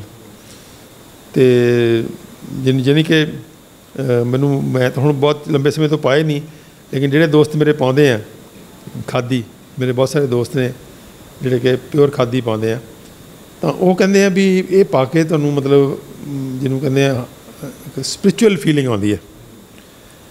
ਸਪਿਰਿਚੁਅਲ ਫੀਲਿੰਗ ਆਉਂਦੀ ਹੈ ਤੁਹਾਨੂੰ ਉਹਦੇ 'ਚ ਕੋਈ ਤੁਹਾਨੂੰ ਜਿਹਦਾ ਮਨ ਭਟਕਦਾ ਨਹੀਂ ਹੈ। ਅਤੇ ਇਹ ਚਲਨ ਮੇਰੇ ਖਿਆਲ 'ਚ ਵਧਾਉਣਾ ਚਾਹੀਦਾ ਤੁਹਾਨੂੰ। ਉਹਦੇ ਲਈ ਸਾਨੂੰ ਜਿਹੜੀ ਹੈ ਉਹਦਾ ਹੁਣ ਤਾਂ ਉਸ ਤੋਂ ਵੀ ਅੱਗੇ ਚਲੀ ਗਈ ਗੱਲ, ਕੈਮੀਕਲ ਤੋਂ ਵੀ ਅਗਲਾ ਵਰਤਾਰਾ ਆ ਗਿਆ ਜਿਹੜੀ ਅਸੀਂ BT ਕਾਟਨ ਲਿਆਂਦੀ ਹੈ। ਤਾਂ BT ਕਾਟਨ ਜਿਹੜੀ ਉਹ ਆਪਣੇ ਆਪ 'ਚ ਜ਼ਹਿਰ ਹੈ, ਕੋਈ ਕੱਪੜਾ ਵੀ ਜ਼ਹਿਰ ਹੋਏਗਾ ਉਹ। ਤਾਂ ਉਹਦੇ ਅੰਦਰ ਸਵਾਏ ਸਿੰਥੈਟਿਕ ਤੋਂ ਇਲਾਵਾ ਵੀ ਜੇ ਕਾਟਨ ਵੀ ਉਹਦੇ 'ਚ ਆ ਰਹੀ ਹੈ ਤਾਂ ਉਹ ਵੀ ਇੱਕ BT ਆ ਰਹੀ ਹੈ। ਤਾਂ ਉਸ ਵਰਤਾਰੇ ਨੂੰ ਛੱਡ ਕੇ ਦੇਸੀ ਕਾਟਨ ਲਾਉਣ ਦਾ ਜਿਹੜਾ ਵਰਤਾਰਾ ਉਹ ਅਸੀਂ ਖੇਤੀ ਵਿਕਾਸ ਮਿਸ਼ਨ ਦੇ ਪਲੇਟਫਾਰਮ 'ਤੇ ਪ੍ਰਮੋਟ ਵੀ ਕਰ ਰਹੇ ਹਾਂ। ਤੁਸੀਂ ਆਪਾਂ ਗਏ ਸੀ ਉੱਥੇ ਮੇਲੇ 'ਚ, ਤੁਸੀਂ ਉੱਥੇ ਦੇਖਿਆ ਵੀ ਹੋਣਾ ਕਿ ਕਿਵੇਂ ਉਹ ਅਸੀਂ ਜਿਹੜੇ ਦੁਬਾਰਾ ਦੇਸੀ ਕਾਟਨ ਦੇ ਬਣੇ ਹੋਏ ਕੱਪੜੇ ਜਿਹੜੇ ਨੇ ਉਹਨਾਂ ਨੂੰ ਪ੍ਰਮੋਟ ਕਰ ਰਹੇ ਹਾਂ। ਅਤੇ ਇੱਥੇ ਵੀ ਅਸੀਂ ਸਟੋਰ 'ਚ ਜਲਦੀ ਉਪਲਬਧ ਕਰਾਵਾਂਗੇ, ਮੇਰੀ ਉਹਨਾਂ ਨਾਲ ਗੱਲ ਹੋਈ ਹੈ। ਅਤੇ ਵੀ ਤੁਸੀਂ ਸਾਡੇ ਕੋਲ ਰੱਖੋ ਜਿੰਨਾ ਕੱਪੜਾ ਤੁਹਾਡੇ ਕੋਲ ਫਾਲਤੂ ਹੈ, ਜਿੰਨਾ ਤੁਸੀਂ ਕਿਉਂਕਿ ਬਹੁਤ ਥੋੜ੍ਹਾ ਪ੍ਰੋਡਿਊਸ ਹੋ ਰਿਹਾ ਜੇ, ਕਿਉਂਕਿ ਖੱਡੀਆਂ ਵਾਲੇ ਵੀ ਥੋੜ੍ਹੇ ਹੈ, ਕੱਤਣ ਵਾਲੇ ਵੀ ਥੋੜ੍ਹੇ ਹੈ। ਅਜੇ ਤੱਕ ਅਸੀਂ 500 ਕੱਤਣ ਵਾਲੇ ਮੋਬਿਲਾਈਜ਼ ਕਰ ਸਕੇ ਹਾਂ ਅਤੇ 20-25 ਖੱਡੀਆਂ ਵਾਲੇ ਕਰ ਸਕੇ ਹਾਂ। ਤਾਂ ਉਹਨੂੰ ਉਹ ਇੰਨਾ ਸੀਮਤ ਜਿਹਾ ਕੱਪੜਾ ਅਸੀਂ ਪ੍ਰੋਡਿਊਸ ਕਰ ਪਾਓ। ਔਰ ਦੇਸੀ ਕਾਟਨ ਬੀਜਣ ਵਾਲੇ ਕਿਸਾਨ ਵੀ ਥੋੜ੍ਹੇ ਨੇ, ਉਹ ਸਾਡੇ ਕੋਲ ਆਪਣੇ ਨੇ ਸਾਰੇ ਦੇਸੀ ਕਾਟਨ ਵਾਲੇ ਕਿਸਾਨ ਵੀ ਹੈਗੇ ਆ। ਅਤੇ 500 ਲੇਡੀਜ਼ ਨੇ ਕੱਤਣ ਵਾਲੀਆਂ ਵੀ ਹੈਗੀਆਂ ਨੇ, ਅਤੇ 20-25 ਖੱਡੀਆਂ ਵਾਲੇ ਵੀ ਮਿਲ ਗਏ ਸਾਨੂੰ ਪਿੰਡਾਂ 'ਚ ਉਹ ਪਿੰਡਾਂ 'ਚ ਪ੍ਰੋਡਿਊਸ ਕਰ ਰਹੇ ਹਾਂ, ਘਰਾਂ 'ਚ ਆਪਣੇ ਘਰਾਂ 'ਚ ਹੀ ਕਰ ਰਹੇ ਹਾਂ।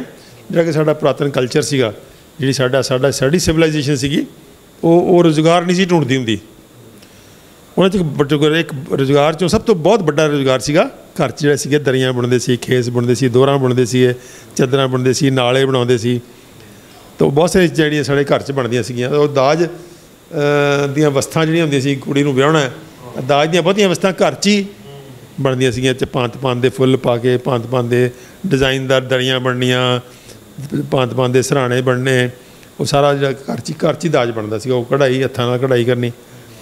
ਤਾਂ ਉਹ ਜਿਹੜਾ ਸਾਰਾ ਵਰਤਾਰਾ ਸੀਗਾ ਕਿਤੇ ਨਾ ਕਿਤੇ ਉਹ ਜਿਹੜੇ ਇੱਕ ਕਲਾ ਸੀਗੀ ਸਾਡੀ, ਉਹ ਹੌਲੀ ਹੌਲੀ ਜਿਹੜੀ ਆ ਉਹ ਕਮਜ਼ੋਰ ਪੈ ਗਈ ਹੈ ਬਹੁਤ ਜ਼ਿਆਦਾ।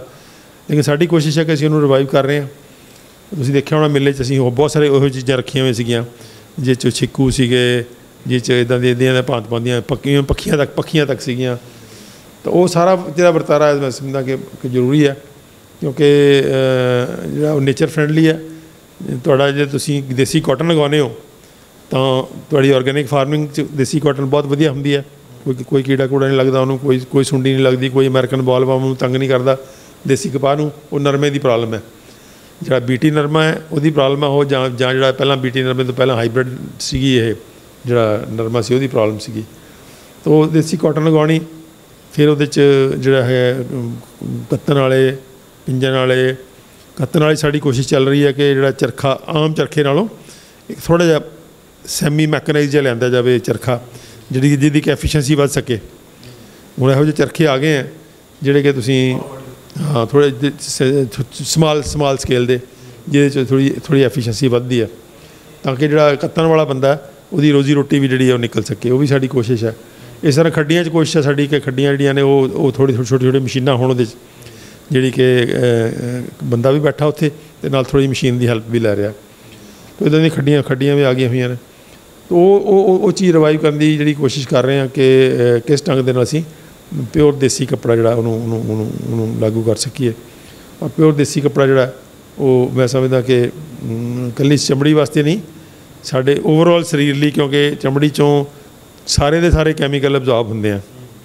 ਚਮੜੀ ਐਡਾ ਵੱਡਾ ਏਰੀਆ ਹੈ ਕਿ ਜੋ ਵੀ ਇਹਨੂੰ ਟੱਚ ਕਰੇਗਾ ਉਹਦਾ ਇੱਕ ਹਿੱਸਾ ਖੂਨ 'ਚ ਜਾਏਗਾ, ਚਾਹੇ ਉਹ ਹਵਾ ਟੱਚ ਕਰੇ, ਚਾਹੇ ਉਹ ਪਾਣੀ ਟੱਚ ਕਰੇ, ਚਾਹੇ ਤੁਹਾਡੇ ਕੱਪੜੇ ਟੱਚ ਕਰਨ, ਤਾਂ ਉਹਦਾ ਇੱਕ ਹਿੱਸਾ ਜਿਹੜਾ ਉਹ ਤੁਹਾਡੇ ਜਿਹੜਾ ਚਮੜੀ ਦੇ ਵਿੱਚ ਖੂਨ ਚਲਾ ਜਾਂਦਾ। ਇਸ ਕਰਕੇ ਜ਼ਹਿਰਾਂ ਦਾ ਵੀ ਇੱਕ ਸੋਰਸ ਜਿਹੜਾ ਚਮੜੀ ਹੈ, ਅਤੇ ਚਮੜੀ ਦੇ ਨਾਲ ਟੱਚ ਕਰਨ ਵਾਲਾ ਕੱਪੜਾ ਜਿਹੜਾ ਉਹ ਵੀ ਇੱਕ ਸਾਡੇ ਜ਼ਹਿਰ ਅੰਦਰ ਜਾਣ ਦਾ ਸੋਰਸ ਹੈ। ਕਿਉਂਕਿ ਅੱਜ ਸਾਡੇ ਅੰਦਰ ਜਿਹੜੀ ਕਾਕਟੇਲ ਆਫ ਟੌਕਸਿਨਸ ਹੈ ਉਹਦੇ 'ਚ ਕੱਪੜੇ ਵੀ ਕੰਟਰੀਬਿਊਟ ਕਰ ਰਹੇ ਆ। ਤਾਂ ਇਸ ਕਰਕੇ ਕੱਪੜਾ ਜਿਹੜਾ ਹੈ ਉਹਨੂੰ ਜੇ ਆਪਾਂ ਦੇਸੀ ਪਾਵਾਂਗੇ ਤਾਂ ਉਹਦੇ 'ਚ ਇੱਕ ਸਾਡੀ ਸਿਹਤ ਲਈ ਇੱਕ ਬਹੁਤ ਵੱਡਾ ਜਿਹਨੂੰ ਕਹਿੰਦਾ ਗਹਿਣਾ ਬਣ ਜਾਏਗਾ, ਜਿਹੜੀ ਆਰਗੈਨਿਕ ਕਾਟਨ ਤੋਂ ਬਣਾਇਆ ਹੋਇਆ ਦੇਸੀ ਖਾਦੀ ਦਾ ਕੱਪੜਾ ਜੀ।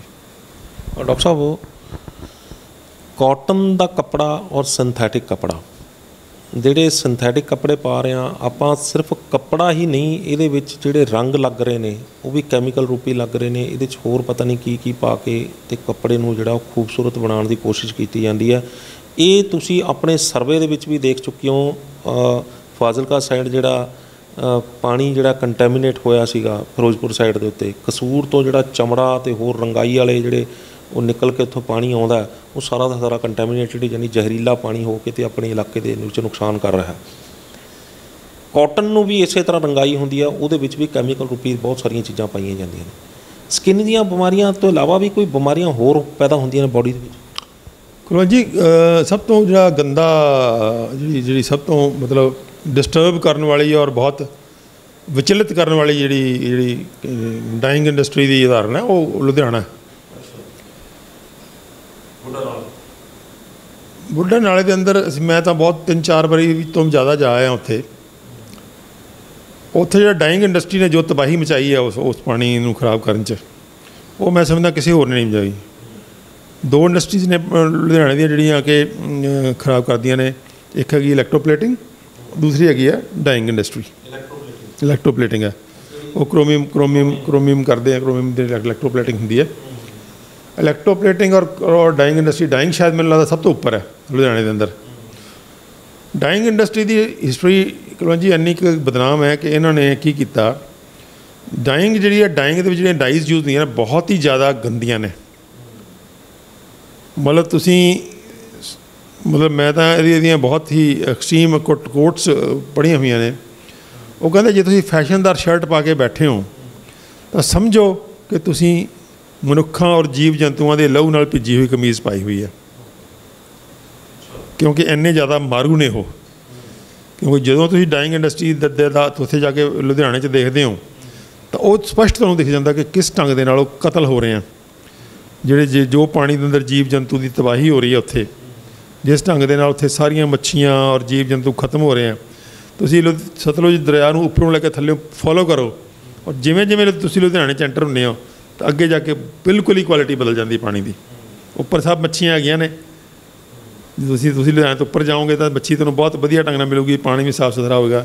ਲੇਕਿਨ ਮੂਮੈਂਟ ਤੁਸੀਂ ਲੁਧਿਆਣਾ ਕ੍ਰਾਸ ਕਰੋ ਤਾਂ ਨਾਲ ਦੀ ਨਾਲ ਤੁਹਾਨੂੰ ਜਿੱਥੇ ਜਾ ਕੇ ਉਹ ਨਾਲੇ ਸਤਲੁਜ 'ਚ ਮਿਲ ਰਹੇ ਆ, ਉਹ ਦੇਖ ਕੇ ਤਾਂ ਮਤਲਬ ਬੰਦਾ ਮਤਲਬ ਹਿੱਲ ਸਕਦਾ ਹੈ ਮੈਂਟਲੀ। ਔਰ ਇੰਨੇ ਅਸੀਂ ਡਿਸਟਰਬ ਹੁੰਦੇ ਹਾਂ ਜਿੰਨੀ ਵਾਰੀ ਵੀ ਜਾਂਦੇ ਹਾਂ। ਸਾਡੇ ਤਾਂ 1-2 ਬੰਦੇ ਫੇਂਟ ਵੀ ਕਰ ਗਏ ਉੱਥੇ ਦੇਖ ਕੇ ਹੀ, ਇੰਨੇ ਡਿਸਟਰਬ ਹੋਏ, ਉਹ ਗਿਰ ਗਏ ਹੋ ਕੀ ਰਿਹਾ। ਤਾਂ ਉਹ ਹੋ ਰਿਹਾ ਹੁਣ ਵੀ ਹੋ ਰਿਹਾ। ਤੁਸੀਂ ਕਿਤੇ ਜੇ ਮੌਕਾ ਲੱਗੇ ਤਾਂ ਜਾਇਓ। 3-4 ਥਾਵਾਂ 'ਤੇ ਬੁੱਢਾ ਨਾਲਾ ਤਾਂ ਥੱਲੇ ਆਉਂਦਾ, ਬੁੱਢੇ ਨਾਲੇ ਤੋਂ ਉੱਪਰ ਵੀ ਜਿਹੜੇ ਕੁਛ ਡਰੇਨਸ ਨੇ ਜਿਹੜੀਆਂ ਸਿੱਧੀਆਂ ਜਿਹੜੇ ਇੰਡਸਟਰੀਅਲ ਏਰੀਏ ਤੋਂ ਸਿੱਧੀਆਂ ਆ ਕੇ ਸਤਲੁਜ ਦਰਿਆ 'ਚ ਗਿਰਦੀਆਂ ਨੇ।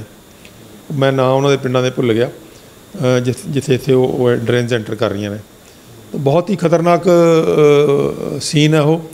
ਔਰ ਮੈਂ ਸਮਝਦਾ ਕਿ ਜਿਹੜੇ ਫੈਸ਼ਨਦਾਰ ਕੱਪੜੇ ਪਾਉਣੇ ਬਹੁਤ ਵੱਡਾ ਪਾਪ ਹੈ। ਔਰ ਫੈਸ਼ਨਦਾਰ ਕੱਪੜੇ ਪਿਓਰ ਕਾਟਨ ਆਮ ਤੌਰ 'ਤੇ ਨਹੀਂ ਹੁੰਦੇ, ਉਹ ਪਿਓਰ ਕਾਟਨ ਵੀ ਹੋ ਸਕਦੇ ਆ, ਲੇਕਿਨ ਬਹੁਤੇ ਵਾਰੀ ਉਹ ਸੈਮੀ ਸਿੰਥੈਟਿਕ ਨੇ, ਉਹ ਕੁਛ ਨਾ ਮਤਲਬ ਮਿਕਸਚਰ ਨੇ। ਕਿਉਂਕਿ ਅੱਜ ਦੇ ਜ਼ਮਾਨੇ 'ਚ ਮਿਕਸਚਰ ਦਾ ਕਿਉਂਕਿ ਉਹ ਪਿਓਰ ਕਾਟਨ ਦੇ ਅੰਦਰ ਪ੍ਰੋਬਲਮ ਉਹੀ ਆਉਂਦੀ ਹੈ ਕਿ ਪਿਓਰ ਕਾਟਨ ਦਾ ਕੱਪੜਾ ਫੈਸ਼ਨਦਾਰ ਬਣਾਉਣਾ ਔਖਾ ਹੈ। ਸੋ ਇਸ ਕਰਕੇ ਜਿਹੜਾ ਇਹ ਤੁਸੀਂ ਡਾਈਂਗ ਵਾਲਾ ਮਸਲਾ, ਚਾਹੇ ਉਹ ਤੁਸੀਂ ਜਿਹੜੀ ਕਸੂਰ ਵਾਲੀ ਗੱਲ ਕੀਤੀ ਹੈ ਚਮੜਾ ਰੰਗਾਈ ਦੀ, ਉਹ ਵੀ ਇੱਦਾਂ ਦੀ ਹੋਈ ਹੈ। ਚਮੜੇ ਦੇ ਵਿੱਚ ਵੀ ਕ੍ਰੋਮੀਅਮ ਬਹੁਤ ਜ਼ਿਆਦਾ ਯੂਜ਼ ਹੁੰਦਾ। ਤਾਂ ਇੱਧਰ ਜਲੰਧਰ 'ਚ ਵੀ ਜਿਹੜੀ ਚਮੜਾ ਇੰਡਸਟਰੀ ਹੈਗੀ ਆ ਸਾਡੇ, ਜਿੱਦਾਂ ਕਸੂਰ 'ਚ ਤਾਂ ਬਹੁਤ ਜ਼ਿਆਦਾ ਹੈ, ਅਤੇ ਲੇਕਿਨ ਕੁਛ ਮਿੰਨੀ ਕਸੂਰ ਉਹਦਾ ਜਲੰਧਰ ਵੀ ਹੈ, ਜਿੱਥੇ ਕਿ ਚਮੜੇ ਦਾ ਸਪੋਰਟਸ ਦਾ ਸਮਾਨ ਬਣਦਾ ਹੈ ਜਾਂ ਚਮੜੇ ਦੀ ਰੰਗਾਈ ਹੁੰਦੀ ਹੈ।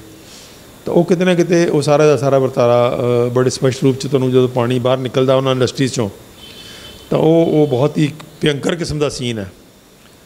ਅਤੇ ਜਿਹੜਾ ਇਹ ਅਸੀਂ ਕਿਤੇ ਇਹ ਫੈਸ਼ਨ ਅਡੋਪਟ ਕਰ ਲੈਣਾ ਕਿ ਰੰਗ ਬਿਰੰਗੇ ਕੱਪੜੇ ਪਾਉਣੇ ਔਰ ਫੈਸ਼ਨਦਾਰ ਜੁੱਤੇ ਪਾਉਣੇ ਬਹੁਤ ਜ਼ਰੂਰੀ ਨੇ, ਅਤੇ ਉਹਦੀ ਕੋਸਟ ਜੋ ਅਸੀਂ ਪੇ ਕਰ ਰਹੇ ਹਾਂ, ਜਿਹੜਾ ਉਹਦੀ ਕੀਮਤ ਹੈ ਪਾਣੀ ਦੀ ਪੋਲਿਊਸ਼ਨ ਦੇ ਸ਼ਕਲ 'ਚ। ਔਰ ਉਹ ਪਾਣੀ ਇਕੱਲਾ ਦਰਿਆਵਾਂ ਦਾ ਨਹੀਂ ਪੋਲਿਊਟ ਹੋ ਰਿਹਾ, ਬਹੁਤ ਹੀ ਕਮੀਨੇ ਲੋਕ ਨੇ ਇਹ ਥੱਲੇ ਬੋਰ ਕਰਕੇ ਈਵਨ ਪੱਤਨਾਂ 'ਚ ਪਾਣੀ ਪਾ ਦਿੰਦੇ ਆ। ਉਹ ਪੱਤਨਾਂ 'ਚ ਨਾ ਵੀ ਪਾਉਣ ਤਾਂ ਜਦੋਂ ਉਹ ਡਰੇਨਾਂ ਵਗਦੀਆਂ ਨੇ ਤਾਂ ਹੌਲੀ ਹੌਲੀ ਪਾਣੀ ਉਹ ਥੱਲੇ ਟ੍ਰਿਕਲ ਡਾਊਨ ਕਰਕੇ ਉਹੀ ਪਾਣੀ ਜਿਹੜਾ ਉਹਦੇ ਕੰਢਿਆਂ ਦੇ ਉੱਤੇ ਜਿਹੜੇ ਅੱਗੇ ਲੋਕ ਰਹਿ ਰਹੇ ਨੇ, ਉਹ ਪਾਣੀ ਜਦੋਂ ਕੱਢ ਕੇ ਪੀਂਦੇ ਨੇ ਜਾਂ ਫਸਲਾਂ ਲਾਉਂਦੇ ਤਾਂ ਉਹ ਹੋਰ ਨੁਕਸਾਨ ਕਰਦਾ। ਬਿਲਕੁਲ, ਉਹਨਾਂ ਦੇ ਕੰਢਿਆਂ ਦੇ ਉੱਪਰ ਤਾਂ ਸਟੱਡੀਜ਼ ਹੋ ਚੁੱਕੀਆਂ ਹੁਣ, PGI ਦੀਆਂ ਸਟੱਡੀਜ਼ ਨੇ। ਇਹਨਾਂ ਜਿੰਨੇ ਗੰਦੇ ਨਾਲੇ ਡਰੇਨਸ ਨੇ, ਇਹਨਾਂ ਦੇ ਕੰਢਿਆਂ 'ਤੇ ਵਸੇ ਪਿੰਡ ਜਿਹੜੇ ਬਹੁਤ ਜ਼ਿਆਦਾ ਬਿਮਾਰ ਨੇ। ਸੋ ਇਕੱਲੀ ਕੈਂਸਰ ਨਹੀਂ ਹੈ, ਦੁਨੀਆ ਭਰ ਦੀਆਂ ਸਾਰੀਆਂ ਬਿਮਾਰੀਆਂ ਉੱਥੇ ਨੇ, ਚਮੜੀ ਦੇ ਰੋਗਾਂ ਤੋਂ ਲੈ ਕੇ ਤੁਹਾਡੀ ਰਿਪਰੋਡਕਟਿਵ ਜਿਹੜੀ ਪ੍ਰਜਨਨ ਪ੍ਰਣਾਲੀ ਤੱਕ। ਔਰ ਜੋ ਸਾਡੀ ਪੰਜਾਬ ਦੀ ਹਾਲਾਤ ਹੈ ਇਸ ਵੇਲੇ, ਉਹ ਸਰੀਰਕ ਬਿਮਾਰੀਆਂ ਦੀ, ਮਾਨਸਿਕ ਬਿਮਾਰੀਆਂ ਦੀ, ਅਤੇ ਜਿਹੜੀਆਂ ਸਾਡੇ ਪ੍ਰਜਨਨ ਜਿਹੜੇ ਅੰਗ ਨੇ ਉਹ ਖਰਾਬ ਹੋ ਰਹੇ ਆ, ਉਹ ਸਾਰਾ ਜਿਹੜਾ ਭਿਅੰਕਰ ਸੀਨ ਹੈ ਉਹਦੇ ਅੰਦਰ ਇਹ ਸਾਰਾ ਕੁਛ ਦਾ ਬਹੁਤ ਵੱਡਾ ਰੋਲ ਹੈ, ਜਿਹਦੇ 'ਚ ਡਾਈਂਗ ਇੰਡਸਟਰੀ ਔਰ ਜਿਹੜੀ ਹੈ ਇਲੈਕਟ੍ਰੋਪਲੇਟਿੰਗ ਇੰਡਸਟਰੀ ਦਾ ਬਹੁਤ ਬੜਾ ਰੋਲ ਹੈ, ਕਿਉਂਕਿ 2 ਹੀ ਇੰਡਸਟਰੀਆਂ ਪੰਜਾਬ 'ਚ ਜ਼ਿਆਦਾ ਨੇ। ਅਤੇ ਇਹਦੇ 'ਚ ਕਿਤੇ ਨਾ ਕਿਤੇ ਔਰ ਕਿਸੇ ਨਾ ਕਿਸੇ ਹੱਦ ਤੱਕ ਮੇਰੇ ਖਿਆਲ ਜਿਹੜੀ ਲੁਧਿਆਣੇ ਦੀ ਮਿੰਨੀ ਐਗਜ਼ਾਮਪਲ ਸ਼ਾਇਦ ਬਰਨਾਲੇ ਜਿਹੜੀ ਉਹ ਲੱਗੀਆਂ ਹੋਈਆਂ ਨੇ 1-2 ਇੰਡਸਟਰੀਜ਼ ਕੱਪੜੇ ਦੀਆਂ, ਉਹ ਵੀ ਸ਼ਾਇਦ ਇੱਦਾਂ ਦਾ ਕੋਈ ਰੋਲ ਪਲੇ ਕਰਦੀਆਂ ਹੋਣਗੀਆਂ, ਕਿਉਂਕਿ ਉਹਨਾਂ ਡਰੇਨਾਂ ਦੇ ਵਿੱਚ ਵੀ ਜਿਹੜੇ ਪਿੰਡ ਉਹਨਾਂ ਡਰੇਨਾਂ ਦੇ ਕੰਢਿਆਂ ਦੇ ਜਿਹੜੇ ਪਿੰਡ ਵਸੇ ਉਹਨਾਂ ਦੀ ਵੀ ਇਹੀ ਹਾਲਤ ਹੈ। ਲੇਕਿਨ ਇਹ ਜਿਹੜੇ ਪਿੰਡ ਨੇ, ਚਾਹੇ ਉਹ ਜਲੰਧਰ ਵਾਲੀਆਂ ਡਰੇਨਾਂ ਨੇ, ਚਾਹੇ ਉਹ ਲੁਧਿਆਣੇ ਵਾਲੀਆਂ ਡਰੇਨਾਂ ਨੇ, ਜਾਂ ਲੁਧਿਆਣੇ ਦੇ ਆਸ-ਪਾਸ ਨੇ, ਚਾਹੇ ਉਹ ਅੱਗੇ ਨੇ ਬਲ ਵਿੱਚ ਜਿਹੜਾ ਨਹਿਰਾਂ ਦਾ ਪਾਣੀ ਅੱਗੇ ਉਹ ਹਰੀਕੇ ਪੱਤਨ ਤੋਂ ਅੱਗੇ ਨਹਿਰਾਂ ਦਾ ਪਾਣੀ ਜਾ ਰਿਹਾ, ਚਾਹੇ ਉਹਦਾ ਹਾਲਤ ਹੈ, ਤਾਂ ਉਹ ਕਿਤੇ ਨਾ ਕਿਤੇ ਹਾਲਤ ਬਹੁਤ ਮਾੜੀ ਹੈ। ਅਤੇ ਉਹ ਮਾੜੀ ਹਾਲਤ ਲਈ ਜਿਹੜੀ ਹੈ ਫੈਸ਼ਨਦਾਰ ਕੱਪੜੇ ਪਾਉਣ ਦਾ ਜਿਹੜਾ ਵਰਤਾਰਾ ਉਹ ਕਾਫੀ ਜ਼ਿੰਮੇਵਾਰ ਹੈ। ਅਤੇ ਮੈਂ ਸਮਝਦਾ ਕਿ ਅੱਜ ਜਿੰਨੀ ਕੁ ਚੇਤਨਾ ਬਣ ਰਹੀ ਹੈ ਵਾਤਾਵਰਨ ਦੀ, ਔਰ ਜਿਹੜੀ ਇਕੋਲੋਜੀ ਨੂੰ ਡਿਸਟਰਬ ਕਰਨ ਵਾਲੇ ਇਸ਼ੂਜ਼ ਨੇ ਸਾਰੇ ਸਾਡੇ ਕੁਦਰਤੀ ਸੰਤੁਲਨ ਨੂੰ, ਤਾਂ ਉਹਦੇ 'ਚ ਮੇਰੇ ਖਿਆਲ ਫੈਸ਼ਨਦਾਰ ਕੱਪੜੇ ਪਾਉਣੇ ਬੰਦ ਕਰਨੇ ਚਾਹੀਦੇ ਆ। ਔਰ ਸਿੰਪਲ ਨੈਚੁਰਲ ਕਲਰਸ ਹੈਗੇ ਆ, ਇਹ ਨਹੀਂ ਹੈ ਕਿ ਆਪਾਂ ਨੂੰ ਬਹੁਤ ਸਾਰੇ ਸਾਡੇ ਤਾਂ ਪੁਰਾਤਨ ਜਿਹੜੀ ਸਾਡੀ ਓਰੀਜਨਲ ਕੱਪੜੇ ਦਾ ਵਪਾਰ ਹੁੰਦਾ ਸੀਗਾ, ਉਹ 'ਚ ਬਹੁਤ ਹੀ ਵਧੀਆ ਰੰਗ ਯੂਜ਼ ਹੁੰਦੇ ਸੀਗੇ ਜਿਹੜੇ ਨੈਚੁਰਲ ਸੀਗੇ। ਹਿੰਦੁਸਤਾਨ ਕੱਪੜੇ ਦੇ ਮਾਮਲੇ ਸਭ ਤੋਂ ਐਡਵਾਂਸ ਸਿਵਲਾਈਜੇਸ਼ਨ ਰਹੀ ਹੈ। ਉਹ ਜਿਹੜੇ ਢਾਕੇ ਦੀ ਮਲਮਲ ਦੱਸੇ ਉਹਦੀ ਇੱਕ ਉਦਾਹਰਨ ਹੈ ਸਿਰਫ ਉਹ, ਵੀ ਜਦੋਂ ਮਾਨਚੈਸਟਰ 'ਚ ਉਹਨਾਂ ਨੇ ਕੱਪੜਾ ਬਣਾਉਣਾ ਸ਼ੁਰੂ ਕੀਤਾ ਤਾਂ ਉਹਨੂੰ ਢਾਕੇ ਦੇ ਕਾਰੀਗਰਾਂ ਨੂੰ ਮਰਵਾਉਣਾ ਪਿਆ, ਜਦੋਂ ਉਹਨੂੰ ਤਬਾਹ ਕਰਨਾ ਪਿਆ ਨੋਇੰਗਲੀ, ਤਾਂ ਜਾ ਕੇ ਉਹਨਾਂ ਦਾ ਕੱਪੜਾ ਵਿਕਣ ਲੱਗਿਆ। ਉਹ ਸਰ ਜਸਟ ਇੱਕ ਉਦਾਹਰਨ ਹੈ, ਹਿੰਦੁਸਤਾਨ ਦੇ ਵਿੱਚ ਜਿਹੜੀ ਕੱਪੜਾ ਇੰਡਸਟਰੀ ਕਹਿ ਲਓ ਉਹਨੂੰ, ਜਾਂ ਜਿਹੜੀ ਕੱਪੜਾ ਬਣਾਉਣ ਦੀ ਕਲਾ ਹੈ, ਕਾਰੀਗਰੀ ਹੈ, ਬਹੁਤ ਹੀ ਪੁਰਾਤਨ ਹੈ, ਬਹੁਤ ਪੁਰਾਤਨ ਹੈ ਉਹ। ਔਰ ਸਾਡੇ ਕੋਲ ਜਿਹੜੇ ਉੱਦਾਂ ਦੇ ਕਲਾਕਾਰ, ਉੱਦਾਂ ਦੇ ਜਿਹੜੇ ਕਾਰੀਗਰ ਨੇ, ਉਹ ਆਮ ਪਿੰਡ ਸੀਗੇ, ਹਰ ਪਿੰਡ ਸੀਗੇ, ਔਰ ਪਿੰਡਾਂ 'ਚ ਆਪਣੇ ਘਰਾਂ 'ਚ ਬੈਠ ਕੇ ਉਹ ਕੰਮ ਕਰਦੇ ਸੀਗੇ।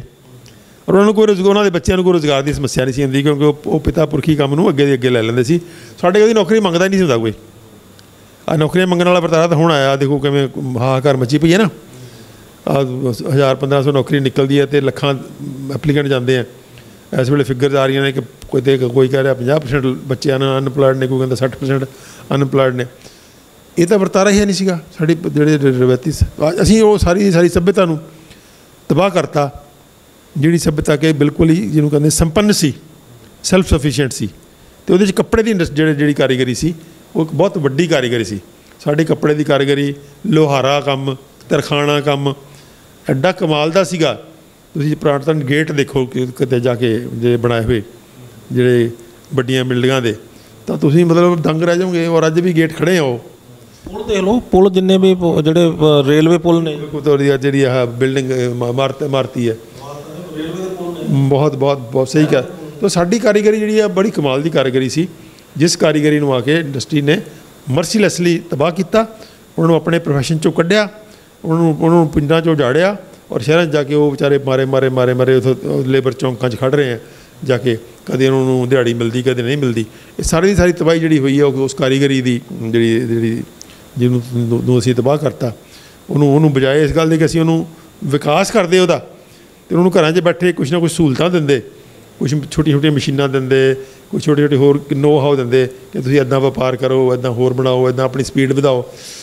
ਉਹ ਕਰਨ ਦੀ ਬਜਾਏ ਇੱਕ ਪੱਛਮ 'ਚੋਂ ਇੰਡਸਟਰੀ ਆਈ, ਜਿਹੜੀ ਕਿ ਬਾਹਰੋਂ ਆਈ। ਅੰਗਰੇਜ਼ ਲੈ ਕੇ ਆਏ ਪਹਿਲਾਂ, ਬਾਅਦ ਸਾਡੇ ਹੁਣ ਵਾਲੇ ਅੰਗਰੇਜ਼ਾਂ ਨੇ ਵੀ ਉਹੀ ਪਾਲਿਸੀ ਲਾਗੂ ਕੀਤੀ, ਅਤੇ ਅੱਜ ਵੀ ਉੱਦਾਂ ਹੀ ਚੱਲ ਰਿਹਾ ਕਿ ਜਿਹੜੀ ਅਸੀਂ ਉਹ ਸਾਡੀ ਓਰੀਜਨਲ ਕਾਰੀਗਰੀ ਸੀਗੀ, ਜਿਹੜੀ ਕਿ ਨੇਚਰ ਫਰੈਂਡਲੀ ਵੀ ਸੀਗੀ ਔਰ ਮਨੁੱਖ ਫਰੈਂਡਲੀ ਸੀ, ਮਨੁੱਖ ਪੱਖੀ ਸੀ ਅਤੇ ਕੁਦਰਤ ਪੱਖੀ ਸੀ। ਸਾਰੀ ਸੱਭਿਅਤਾ ਜਿਹੜੀ ਸਾਡੀ ਸਨਾਤਨ ਸੱਭਿਅਤਾ ਹੈ ਪੁਰਾਤਨ, ਉਹ ਸਾਰੀ ਮਨੁੱਖ ਨੂੰ ਕੇਂਦਰ 'ਚ ਰੱਖ ਕੇ ਵਿਕਸਿਤ ਹੋਈ ਸੀ, ਅਤੇ ਕੁਦਰਤ ਨੂੰ ਕੇਂਦਰ 'ਚ ਰੱਖ ਕੇ ਵਿਕਸਿਤ ਹੋਈ ਸੀ। ਨਾ ਉਹ ਕੁਦਰਤ ਨੂੰ ਤਬਾਹ ਕਰਦੀ ਸੀ, ਅਤੇ ਨਾ ਉਹ ਮਨੁੱਖ ਦਾ ਬਦਲ ਬਣਦੀ ਸੀ, ਮਨੁੱਖ ਨੂੰ ਹੈਲਪ ਕਰਦੀ ਸੀ, ਮਨੁੱਖ ਦਾ ਬਦਲ ਨਹੀਂ ਸੀ ਬਣਦੀ।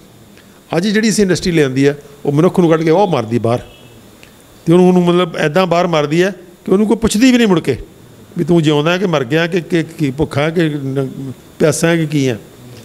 ਤਾਂ ਉਹ ਜਿਹੜਾ ਵਰਤਾਰਾ ਸੀਗਾ, ਉਹ ਕੱਪੜਾ ਇੰਡਸਟਰੀ ਉਹਦੇ ਸਾਡੀ ਬੜੀ ਕਮਾਲ ਦੀ ਸੀਗੀ। ਔਰ ਅੱਜ ਵੀ ਉਹ ਹੈਗੀ ਹੈ। ਸਾਡੀ ਕੋਸ਼ਿਸ਼ ਹੈ ਕਿ ਤੁਸੀਂ ਉਹਦੀ, ਜਿਵੇਂ ਤੁਸੀਂ ਝਲਕ ਦੇਖੀ ਸੀ ਮੇਲੇ 'ਚ, ਤਾਂ ਉਹ ਸਾਡੀ ਕੋਸ਼ਿਸ਼ ਹੈ ਕਿ ਅਸੀਂ ਉਹਨੂੰ ਰਿਵਾਈਵ ਕਰਕੇ ਫਿਰ ਅਤੇ ਉਸ ਕਾਰੀਗਰੀ ਨੂੰ ਅੱਗੇ ਵਿਕਸਿਤ ਕਰੀਏ ਕਿਤੇ ਨਾ ਕਿਤੇ। ਜੇ ਇੱਦਾਂ ਦੀ ਗੱਲ ਕਾਮਯਾਬ ਅਸੀਂ ਹੋ ਜਾਂਦੇ ਹਾਂ ਤਾਂ ਰੁਜ਼ਗਾਰ ਬਹੁਤ ਵੱਡੇ ਪੱਧਰ 'ਤੇ ਮਿਲੇਗਾ। ਜਿੱਥੇ ਅਸੀਂ ਜਿਵੇਂ ਔਰਗੈਨਿਕ ਫਾਰਮਿੰਗ ਦੀ ਗੱਲ ਕਰ ਰਹੇ ਹਾਂ ਖੇਤੀ 'ਚ, ਕਿ ਖੇਤੀ ਦੇ ਵਿੱਚ ਇੱਕ ਉਹ ਮਾਡਲ ਡਿਵੈਲਪ ਕੀਤਾ ਜਾਵੇ। ਅੱਜ ਖੇਤੀ ਹੁਣ ਇੱਕ ਜਿਹਨੂੰ ਕਹਿੰਦੇ ਆ ਬਲਾਈਂਡ ਐਂਡ 'ਤੇ ਆ ਕੇ ਖੜੀ ਹੋ ਗਈ। ਆਪਾਂ ਰੋਜ਼ ਦੇਖ ਰਹੇ ਹਾਂ ਵੀ ਕਿਸਾਨ ਜਿਹੜਾ ਹੁਣ ਮਾਰਿਆ ਫਿਰ ਰਿਹਾ। ਉਹ ਫਿਰ ਹੁਣ ਚੰਡੀਗੜ੍ਹ ਮੋਰਚੇ ਦੀ ਗੱਲ ਹੋ ਰਹੀ ਹੈ ਕਿ ਉਹਨੂੰ ਕੋਈ ਰਾਹ ਨਹੀਂ ਲੱਭ ਰਿਹਾ ਵੀ ਜਾਵੇ ਕਿੱਧਰ ਨੂੰ ਉਹ।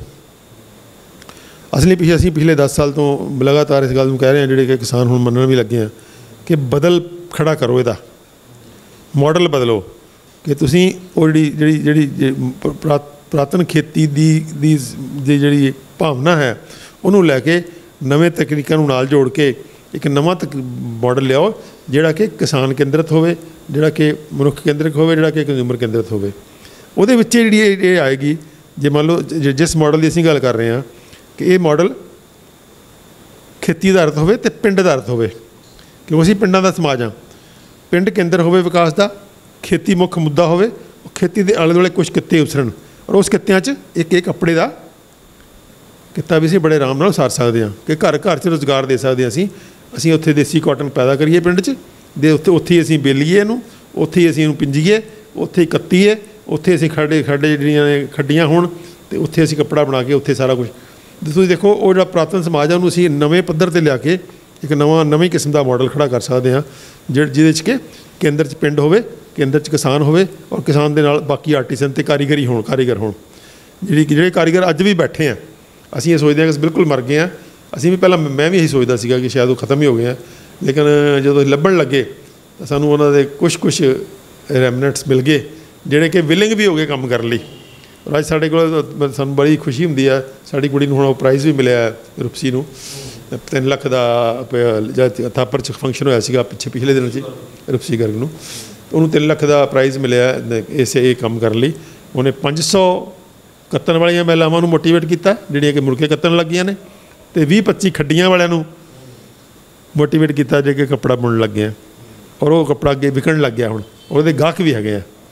ਤਾਂ ਇਹ ਇੱਕ ਮਿੰਨੀ ਜਿਹਨੂੰ ਕਹਿੰਦੇ ਇੱਕ ਅਸੀਂ ਕੋਸ਼ਿਸ਼ ਹੈ, ਜਿਹਨੂੰ ਕਿ ਥੋੜ੍ਹਾ ਵੱਡਾ ਕਰਾਂਗੇ ਤਾਂ ਇੱਕ ਸਮਾਜ ਦੇ ਅੰਦਰ ਰੈਵੋਲੂਸ਼ਨ ਹੋ ਜਾਏਗੀ ਕਿ ਤੁਹਾਨੂੰ ਲੋਕ ਮਾਰੇ ਨਹੀਂ ਫਿਰਨਾ ਪਏਗਾ ਵੀ ਤੁਸੀਂ ਜਾ ਕੇ ਲੋਕਾਂ ਤੋਂ ਰੁਜ਼ਗਾਰ ਮੰਗੋ। ਤੁਹਾਡੇ ਘਰ 'ਚ ਰੁਜ਼ਗਾਰ ਹੋਏਗਾ। ਨਾ ਸਾਨੂੰ ਕੋਈ ਵੱਡੀਆਂ ਬਿਲਡਿੰਗਾਂ ਦੀ ਲੋੜ ਆ, ਕੋਈ ਬੰਦੇ ਨੂੰ ਘਰ 'ਚ ਹੀ ਦੇ ਦਿਓ ਵੀ ਤੂੰ ਭਾਈ ਕੱਤ ਆਪਣਾ ਤੇ ਆ ਤੇਰਾ ਅਸੀਂ ਇਕੱਠਾ ਕਰ ਲਾਂਗੇ, ਤੂੰ ਭਾਈ ਬੁਣ ਭਰਾ ਤੇਰਾ ਕੱਪੜਾ ਅਸੀਂ ਲੈ ਲਾਂਗੇ, ਤੋ ਤੂੰ ਭਾਈ ਆ ਨੇਚਰਲ ਰੰਗ ਨੇ, ਤੂੰ ਰੰਗਾਈ ਵਾਲੇ ਵੀ ਸਾਡੇ ਨੇਚਰਲ ਕਲਰ ਜਿਹੜੇ ਨੇ ਉਹ ਵੀ ਹੈਗੇ ਆ।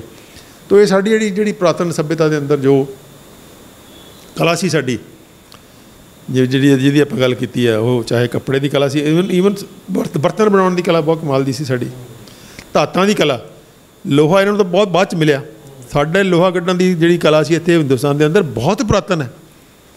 ਨਿੱਕੀਆਂ ਭੱਠੀਆਂ ਹੁੰਦੀਆਂ ਸੀ ਪਿੰਡ ਦੇ ਅੰਦਰ ਲੋਹਾ ਕੱਢਣ ਦੀਆਂ, ਭੱਠੀਆਂ ਲੋਹਾ ਕੱਢਣ ਦੀਆਂ।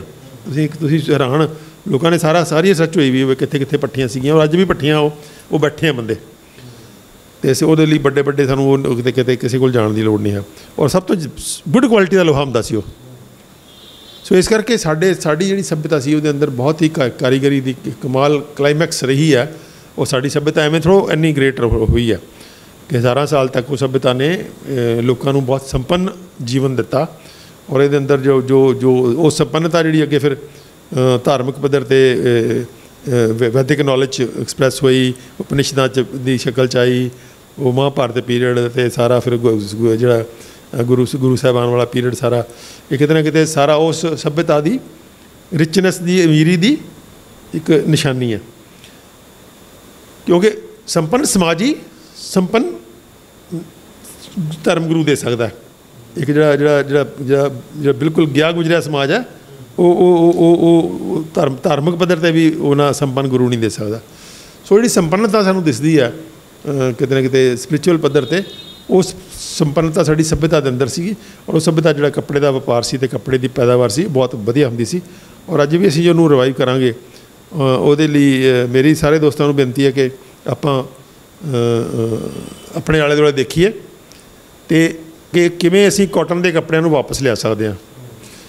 ਕਾਟਨ ਨੂੰ ਪ੍ਰਮੋਟ ਕਰਨਾ ਅਤੇ ਕਾਟਨ ਦੇ ਕੱਪੜੇ ਪਾਉਣਾ ਆਪਣੀ ਸਿਹਤ ਲਈ, ਅਤੇ ਇਕੱਲੀ ਸਿਹਤ ਲਈ ਨਹੀਂ, ਆਪਣੇ ਸਾਰੇ ਕੁਛ ਲਈ, ਸਾਰੇ ਕੁਛ ਦਾ ਮਤਲਬ ਰੁਜ਼ਗਾਰ ਲਈ, ਆਪਣੇ ਸਮਾਜ ਦੇ ਅੰਦਰ ਕੁਦਰਤ ਨੂੰ ਬਚਾਉਣ ਲਈ, ਪਾਣੀ ਨੂੰ ਬਚਾਉਣ ਲਈ, ਮਿੱਟੀ ਨੂੰ ਬਚਾਉਣ ਲਈ, ਹਵਾ ਨੂੰ ਬਚਾਉਣ ਲਈ, ਬਸ ਸਮੂਹ ਹੋਲਿਸਟਿਕ ਜਿਹੜੀ ਸਾਰੀ ਦੀ ਸਾਰੀ ਜਿਹੜਾ ਵਿਕਾਸ ਹੈ ਉਹਦੇ ਅੰਦਰ ਜਿਹੜਾ ਹੈ ਇਹ ਕੱਪੜੇ ਨੂੰ ਲੈ ਕੇ ਆਉਣਾ ਵਾਪਸ, ਅਤੇ ਔਰਗੈਨਿਕ ਕਾਟਨ ਨੂੰ ਲੈ ਕੇ ਆਉਣਾ ਵਾਪਸ, ਦੇਸੀ ਕਪਾਹ ਨੂੰ। ਇਹ ਕਿਤੇ ਨਾ ਕਿਤੇ ਮੈਂ ਸਮਝਦਾ ਕਿ ਬਹੁਤ ਵੱਡਾ ਇੱਕ ਆਉਣ ਵਾਲੇ ਸਮੇਂ 'ਚ ਇੱਕ ਟਾਸਕ ਦੇ ਤੌਰ 'ਤੇ ਬਹੁਤ ਲੈਣਾ ਚਾਹੀਦਾ।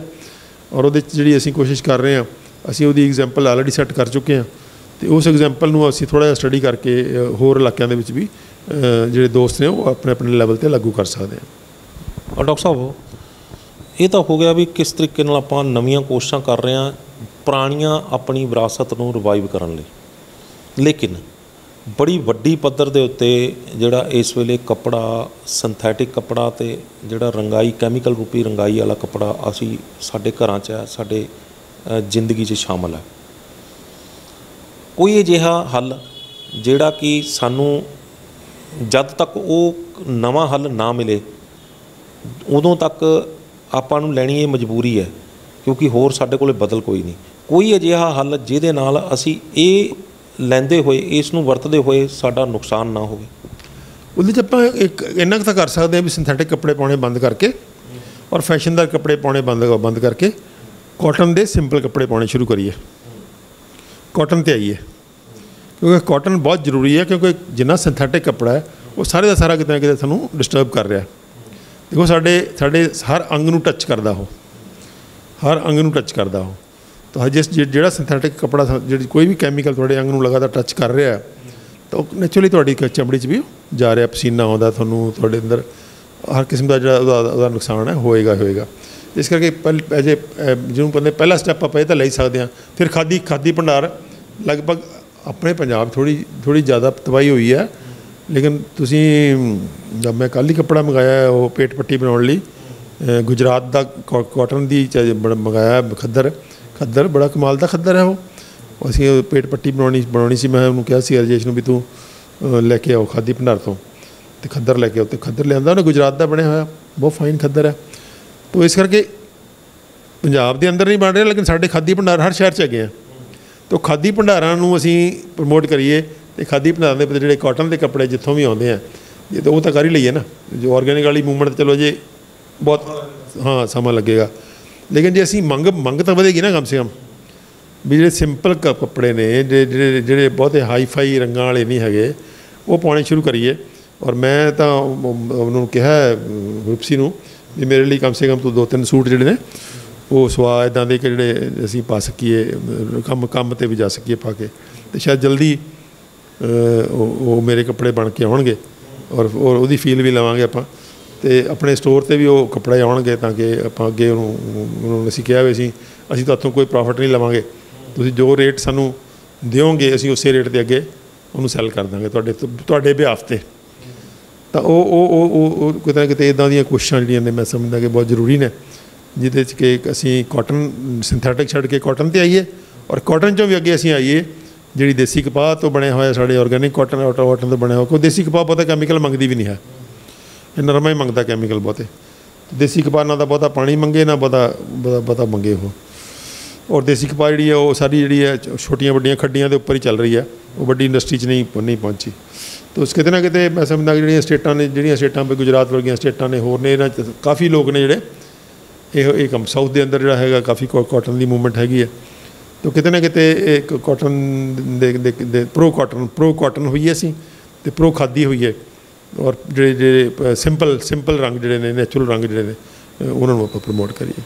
डॉक्टर साहब बहुत सिंपल क्वेश्चन है, तो मैनूं लगदा तुसीं इस ते रिएक्ट भी करोगे भी यार ये किहड़ा औखा हैगा, लेकिन फिर भी मैं पूछांगा कि कॉटन ते सिंथैटिक बहुत सारे लोगों को नहीं पता होगा, मैं उन्होंने वास्ते पूछ रहा, मैनूं तो पता हैगा कॉटन ते सिंथैटिक दे विच फर्क करन लग्या जिहड़ा जे बंदे ने फर्क करना होवे, क्योंकि अजकल जिहड़ा वो कॉटन नूं भी जिहड़ा कई तरह का कॉटन आ रहा है, कॉटन ते सिंथैटिक जिहड़ा मिक्स जिहड़ा कपड़ा हैगा उहदे च फर्क किवें पता लगदा?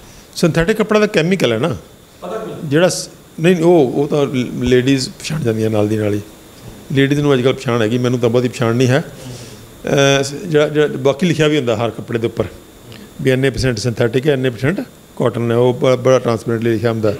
हाँ 66-33 आम तौर पर 66-33 चल रहा कि 66% वो सिंथैटिक होंदा 33% कॉटन होंदी है। तो वो पहले उन्होंने मिक्स करते हैं कैमिकल नूं ते कैमिकल दी बनी हुई कॉटन रूह नूं ते दूजी रूह नूं मिक्स करते हैं तो फिर उसदा धागा बनता।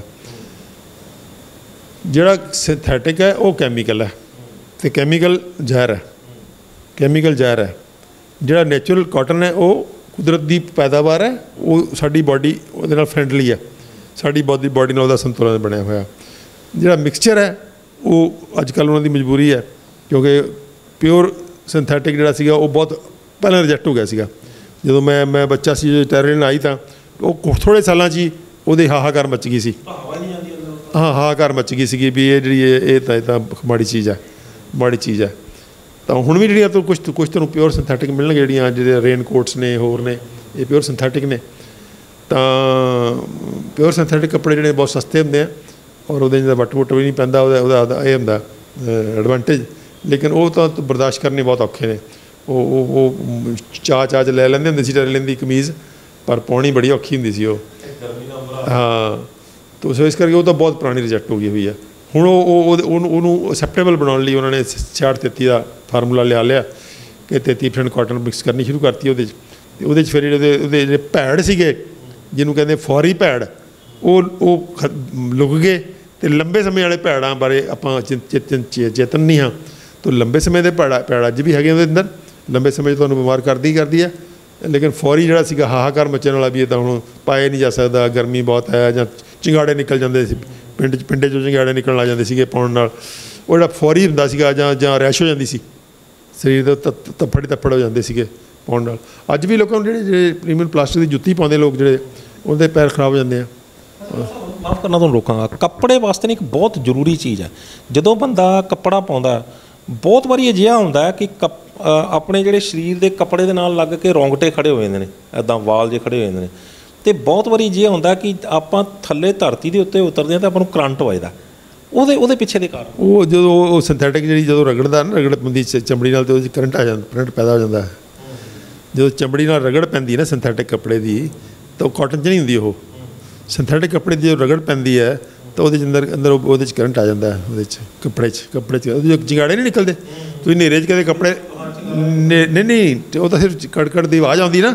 ਜੇ ਤੁਸੀਂ ਹਨੇਰੇ 'ਚ ਕੱਪੜੇ ਲਾਓ ਤਾਂ ਦਿਖਦੀ ਵੀ ਆ, ਉਹ ਚਿੰਗਾੜੇ ਦਿਖਦੇ ਆ।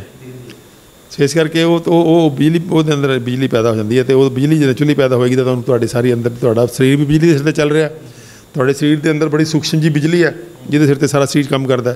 ਜੇ ਜਿਹੜਾ ਕੱਪੜੇ ਦੇ ਅੰਦਰ ਕਰੰਟ ਹੋਏਗਾ ਤਾਂ ਕੁਦਰਤੀ ਗੱਲ ਉਹ ਡਿਸਟਰਬ ਕਰੇਗਾ, ਰੇਡੀਏਸ਼ਨ ਹੈ ਕਿਸਮ ਦੀ, ਉਹ ਤਾਂ ਉਹ ਆਪਣੇ ਆਪ 'ਚ ਹੀ ਉਹ ਤੁਹਾਨੂੰ ਡਿਸਟਰਬ ਕਰੀ ਜਾਏਗਾ। ਸੋ ਇਸ ਕਰਕੇ ਉਹ ਜਿਹੜਾ ਉਹ ਵਰਤਾਰਾ ਇੱਕ ਨਿਸ਼ਾਨੀ ਹੈ ਇਸ ਗੱਲ ਦੀ ਕਿ ਇਹ ਗਲਤ ਹੈ, ਇਹ ਗਲਤ ਕੁਛ ਹੋ ਰਿਹਾ ਜਿਹਨੂੰ ਅਸੀਂ ਗੌਲ ਨਹੀਂ ਰਹੇ, ਕਿਉਂਕਿ ਅਸੀਂ ਉਹ ਫੈਸ਼ਨ ਓਰੀਐਂਟਡ ਅਤੇ ਭਾਂਤ ਪਾਉਂਦੇ। ਅੱਜ ਤਾਂ ਹੁਣ ਫੈਸ਼ਨ ਦਾ ਹਾਲ ਇਹ ਹੋ ਗਿਆ ਵੀ ਇੱਕ ਦਿਨ ਕੱਪੜਾ ਪਾਓ, ਦੂਜੇ ਦਿਨ ਕੱਪੜਾ ਪਾਉਣਾ ਹੱਦ ਤੱਕ ਮੰਨਿਆ ਜਾਂਦਾ। ਤਾਂ ਉਹ ਫਿਰ ਇਹੋ ਜਿਹੇ ਕੱਪੜੇ ਜਿਹੜੇ ਨੇ ਫਿਰ ਉਹ ਐਂ ਹੀ ਹੁੰਦੇ ਆ। ਕਾਟਨ ਦੇ ਕੱਪੜੇ ਦਾ ਜਿਹੜੇ ਆ 2-4 ਸੂਟ ਰੱਖਣੇ ਹੁੰਦੇ ਆ ਉਹ, ਕਿਉਂਕਿ ਉਹ ਉਹੋ ਜਿਹੇ ਹੁੰਦੇ, ਇੱਕੋ ਜਿਹੇ ਹੁੰਦੇ ਆ। ਉਹ ਬਹੁਤੇ ਉਹਦੇ 'ਚ ਵੈਰਾਈਟੀ ਤਾਂ ਹੁੰਦੀ ਨਹੀਂ ਹੈ, ਤਾਂ ਉਹਦੇ 'ਚ ਬਹੁਤੇ ਰੱਖਣ ਦੀ ਲੋੜ ਵੀ ਨਹੀਂ ਪੈਂਦੀ। ਅਤੇ ਇਹਦੇ ਅੰਦਰ ਵੈਰਾਈਟੀ ਇੰਨੀ ਆ ਗਈ ਹੈ ਜਿਹੜੀ ਸਿੰਥੈਟਿਕ ਕੱਪੜੇ 'ਚ ਕਿ ਤੁਸੀਂ ਰੰਗ ਭਾਂਤ ਦੇ ਰੰਗ ਔਰ ਭਾਂਤ ਦੇ ਡਿਜ਼ਾਈਨ ਔਰ ਇਹ ਉਹ ਸਾਰਾ ਕੁਛ ਜਿਹੜਾ, ਤਾਂ ਉਹ ਜਿਹੜੇ ਫੈਸ਼ਨ ਹੈ ਮੇਰੇ ਖਿਆਲ 'ਚੋਂ ਬੰਦ ਕਰਨਾ ਚਾਹੀਦਾ। ਅਤੇ ਸਾਨੂੰ ਕੱਪੜਾ ਜਿਹੜਾ ਆਪਣੀ ਸਿਹਤ ਵਾਸਤੇ ਅਤੇ ਆਪਣੇ ਜਿਹਨੂੰ ਕਹਿੰਦੇ ਆ ਜਿਹੜੇ ਤਾਪਮਾਨ ਦੀ ਸਹੂਲਤ ਦੇ ਹਿਸਾਬ ਨਾਲ, ਗਰਮੀਆਂ ਸਰਦੀਆਂ ਦੇ ਹਿਸਾਬ ਨਾਲ ਜਿਹੜੇ ਕੱਪੜੇ ਨੇ ਉਹ ਕਾਟਨ ਦੇ ਹੀ ਪਾਉਣੇ ਚਾਹੀਦੇ ਆ ਅਤੇ ਕਾਟਨ ਨੂੰ ਹੀ ਪ੍ਰਮੋਟ ਕਰਨਾ ਚਾਹੀਦਾ।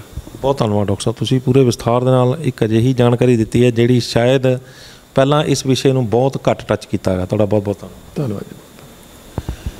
ਸੋ ਸਨ ਡਾਕਟਰ ਅਮਰ ਸਿੰਘ ਆਜ਼ਾਦ, ਆਪਣਾ ਡਾਕਟਰ ਆਪ ਬਣੋ, ਲੜੀਵਾਰ number 46, B your own doctor, episode number 46। ਅੱਜ ਦੇ ਇਸ ਵਿਸ਼ੇ ਦੇ ਵਿੱਚ, ਅੱਜ ਦੇ ਇਸ ਲੜੀਵਾਰ ਦੇ ਵਿੱਚ ਅਸੀਂ ਇੱਕ ਅਜਿਹਾ ਵਿਸ਼ਾ ਲਿੱਤਾ ਜਿਸ ਦੇ ਸੰਬੰਧ ਵਿੱਚ ਗੱਲਾਂ ਤਾਂ ਬਹੁਤ ਹੁੰਦੀਆਂ ਨੇ, ਪਰ ਇਸ ਨੂੰ ਪੂਰੀ ਤਰ੍ਹਾਂ ਇੰਨੀ ਡੂੰਘਾਈ ਦੇ ਨਾਲ ਵਿਚਾਰਿਆ ਨਹੀਂ ਗਿਆ ਅੱਜ ਤੱਕ, ਕਿਉਂਕਿ ਲੋੜ ਹੈ ਅਜਿਹੀਆਂ ਚੀਜ਼ਾਂ ਦੇ ਉੱਤੇ ਵੱਧ ਤੋਂ ਵੱਧ ਚਰਚਾ ਕਰਨ ਦੀ। ਜਿੰਨੀ ਅਸੀਂ ਵੱਧ ਚਰਚਾ ਕਰਾਂਗੇ ਉਨੇ ਸਾਡੇ ਦਿਮਾਗ ਦੇ ਵਿੱਚੋਂ ਉਹ ਕਨਸੈਪਟ ਖੁੱਲ੍ਹਣਗੇ ਜਿਹੜੇ ਕਨਸੈਪਟ ਸਾਡੇ ਦਿਮਾਗ 'ਚ ਕਲੀਅਰ ਨਹੀਂ ਹੈਗੇ ਕਿ ਇਹਦੇ ਨਾਲ ਕੀ ਨੁਕਸਾਨ ਹੈ ਅਤੇ ਕੀ ਫਾਇਦਾ ਹੈ। ਬਹੁਤ ਸਾਰੀਆਂ ਚੀਜ਼ਾਂ ਸਾਨੂੰ ਦਿਖਦੀਆਂ ਤਾਂ ਹੁੰਦੀਆਂ ਨੇ, ਪਰ ਅਸੀਂ ਉਸ ਨੂੰ ਅਣਗੌਲਿਆਂ ਕਰ ਦਿੰਦੇ ਹਾਂ। ਪਰ ਜਦੋਂ ਅੱਜ ਡਾਕਟਰ ਅਮਰ ਸਿੰਘ ਆਜ਼ਾਦ ਨੇ ਜਿਹੜੀ ਜਾਣਕਾਰੀ ਦਿੱਤੀ ਹੈ, ਮੈਨੂੰ ਲੱਗਦਾ ਹੈ ਕਿ ਤੁਹਾਨੂੰ ਬਹੁਤ ਸਾਰੀਆਂ ਚੀਜ਼ਾਂ, ਤੁਹਾਡੇ ਦਿਮਾਗ ਦੇ ਵਿੱਚੋਂ ਸਵਾਲ ਜਿਹੜੇ ਨੇ ਉਹ ਕਲੀਅਰ ਹੋਏ ਹੋਣਗੇ, ਅਤੇ ਕਲੀਅਰ ਹੋਣ ਤੋਂ ਬਾਅਦ ਤੁਸੀਂ ਬਹੁਤ ਸਾਰੇ ਜ਼ਿੰਦਗੀ ਦੇ ਵਿੱਚ ਬਦਲਾਅ ਵੀ ਲਿਆਉਣ ਵਾਲੇ ਹੋ। ਅਤੇ ਇਹ ਬਦਲਾਅ ਇੱਕ ਸੁਹਾਵਣੇ, ਇੱਕ ਖੁਸ਼ ਮਿਜਾਜ, ਇੱਕ ਵਧੀਆ ਬਦਲਾਅ ਹੋਣਗੇ ਜਿਹਦੇ ਨਾਲ ਅਸੀਂ ਨਾ ਸਿਰਫ ਆਪਣੇ ਸਰੀਰ ਨੂੰ ਤੰਦਰੁਸਤ ਕਰ ਸਕਾਂਗੇ, ਬਲਕਿ ਅਸੀਂ ਇਸ ਨਾਲ ਰੁਜ਼ਗਾਰ ਦੇ ਜਿਹੜੇ ਸਾਧਨ ਵੀ ਮੁਹੱਈਆ ਕਰਾਵਾਂਗੇ। ਸਾਡੇ ਕਿਸਾਨ, ਸਾਡੇ ਕਾਰੀਗਰ ਇਹਦੇ ਨਾਲ ਜਿਹੜੇ ਨੇ ਉਹ ਪੁਰਾਣੀ ਸੱਭਿਅਤਾ ਜਿਹੜੀ ਰਿਵਾਈਵ ਹੋਏਗੀ ਅਤੇ ਉਹਨਾਂ ਨੂੰ ਰੁਜ਼ਗਾਰ ਮਿਲੇਗਾ, ਅਤੇ ਸਾਡਾ ਜਿਹੜਾ ਉਹ ਆਲਾ ਦੁਆਲਾ ਜਿਹੜਾ ਉਹ ਤੰਦਰੁਸਤ ਹੋਏਗਾ, ਕਿਉਂਕਿ ਡਾਈਵਰਸੀਫਿਕੇਸ਼ਨ ਦਾ ਇੱਕ ਵੱਡਾ ਸਾਧਨ ਵੀ ਇਹ ਜਿਹੜਾ ਦੇਸੀ ਕਪਾਹ ਜਿਹੜੀ ਹੋਏਗੀ ਉਹ ਉਸ ਦੇ ਰੂਪ ਦੇ ਵਿੱਚ ਨਿਕਲ ਕੇ ਸਾਹਮਣੇ ਆਏਗੀ। ਉਮੀਦ ਕਰਦੇ ਹਾਂ ਕਿ ਇਹ ਵੀਡੀਓ ਤੁਹਾਨੂੰ ਪਸੰਦ ਆਈ ਹੋਵੇਗੀ, ਅਤੇ ਜੇ ਪਸੰਦ ਆਈ ਹੈ ਤਾਂ ਇਸ ਨੂੰ ਵੱਧ ਤੋਂ ਵੱਧ ਸ਼ੇਅਰ ਕਰੋ, ਕਿਉਂਕਿ ਲੋੜ ਹੈ ਅਜਿਹੀਆਂ ਵੀਡੀਓ ਨੂੰ ਸਾਰਿਆਂ ਤੱਕ ਪਹੁੰਚਾਉਣ ਦੀ। ਜਾਣਕਾਰੀ ਵੀ ਹੋਵੇ, ਰੁਜ਼ਗਾਰ ਦੇ ਸਾਧਨ ਕਿਵੇਂ ਮੁਹੱਈਆ ਕਰਵਾਏ ਜਾ ਸਕਦੇ ਨੇ ਉਹ ਵੀ ਹੋਣ, ਸੱਭਿਅਤਾ ਨੂੰ ਕਿਵੇਂ ਰਿਵਾਈਵ ਕੀਤਾ ਜਾ ਸਕਦਾ ਉਹ ਵੀ ਹੋਵੇ, ਅਤੇ ਸਾਡੀ ਜਿਹੜੀ ਇਹ ਸਿਹਤ ਹੈ ਉਹ ਉਸ ਦੇ ਪਿੱਛੇ ਬਿਮਾਰੀਆਂ ਦਾ ਵੱਡਾ ਕਾਰਨ ਜਿਹੜਾ ਉਹ ਕੀ ਹੈ ਅਤੇ ਕਿੱਦਾਂ ਉਸ ਤੋਂ ਬਚਿਆ ਜਾ ਸਕਦਾ ਉਹ ਵੀ ਹੋਵੇ। ਅਤੇ ਜੇਕਰ ਅਜਿਹਾ ਹੁੰਦਾ ਤਾਂ ਅਸੀਂ ਸਮਝਾਂਗੇ ਕਿ ਇਸ ਵੀਡੀਓ ਨੂੰ ਬਣਾਉਣ ਦਾ ਮਕਸਦ ਵੀ ਕਾਮਯਾਬ ਰਿਹਾ। ਸਾਡੇ ਚੈਨਲ ਨੂੰ, ਸਾਡੇ Facebook page news Asia Punjabi ਨੂੰ ਸਬਸਕ੍ਰਾਈਬ, ਲਾਈਕ ਅਤੇ ਫੋਲੋ ਕਰਨਾ ਨਾ ਭੁੱਲਿਓ। ਅਗਲੀ ਵਾਰ ਫਿਰ ਹਾਜ਼ਰ ਹੋਵਾਂਗੇ ਇੱਕ ਨਵੇਂ ਮੁੱਦੇ, ਇੱਕ ਨਵੇਂ ਮਹਿਮਾਨ ਦੇ ਨਾਲ। ਉਦੋਂ ਤੱਕ ਮੈਨੂੰ ਦਿਓ ਇਜਾਜ਼ਤ। ਧੰਨਵਾਦ।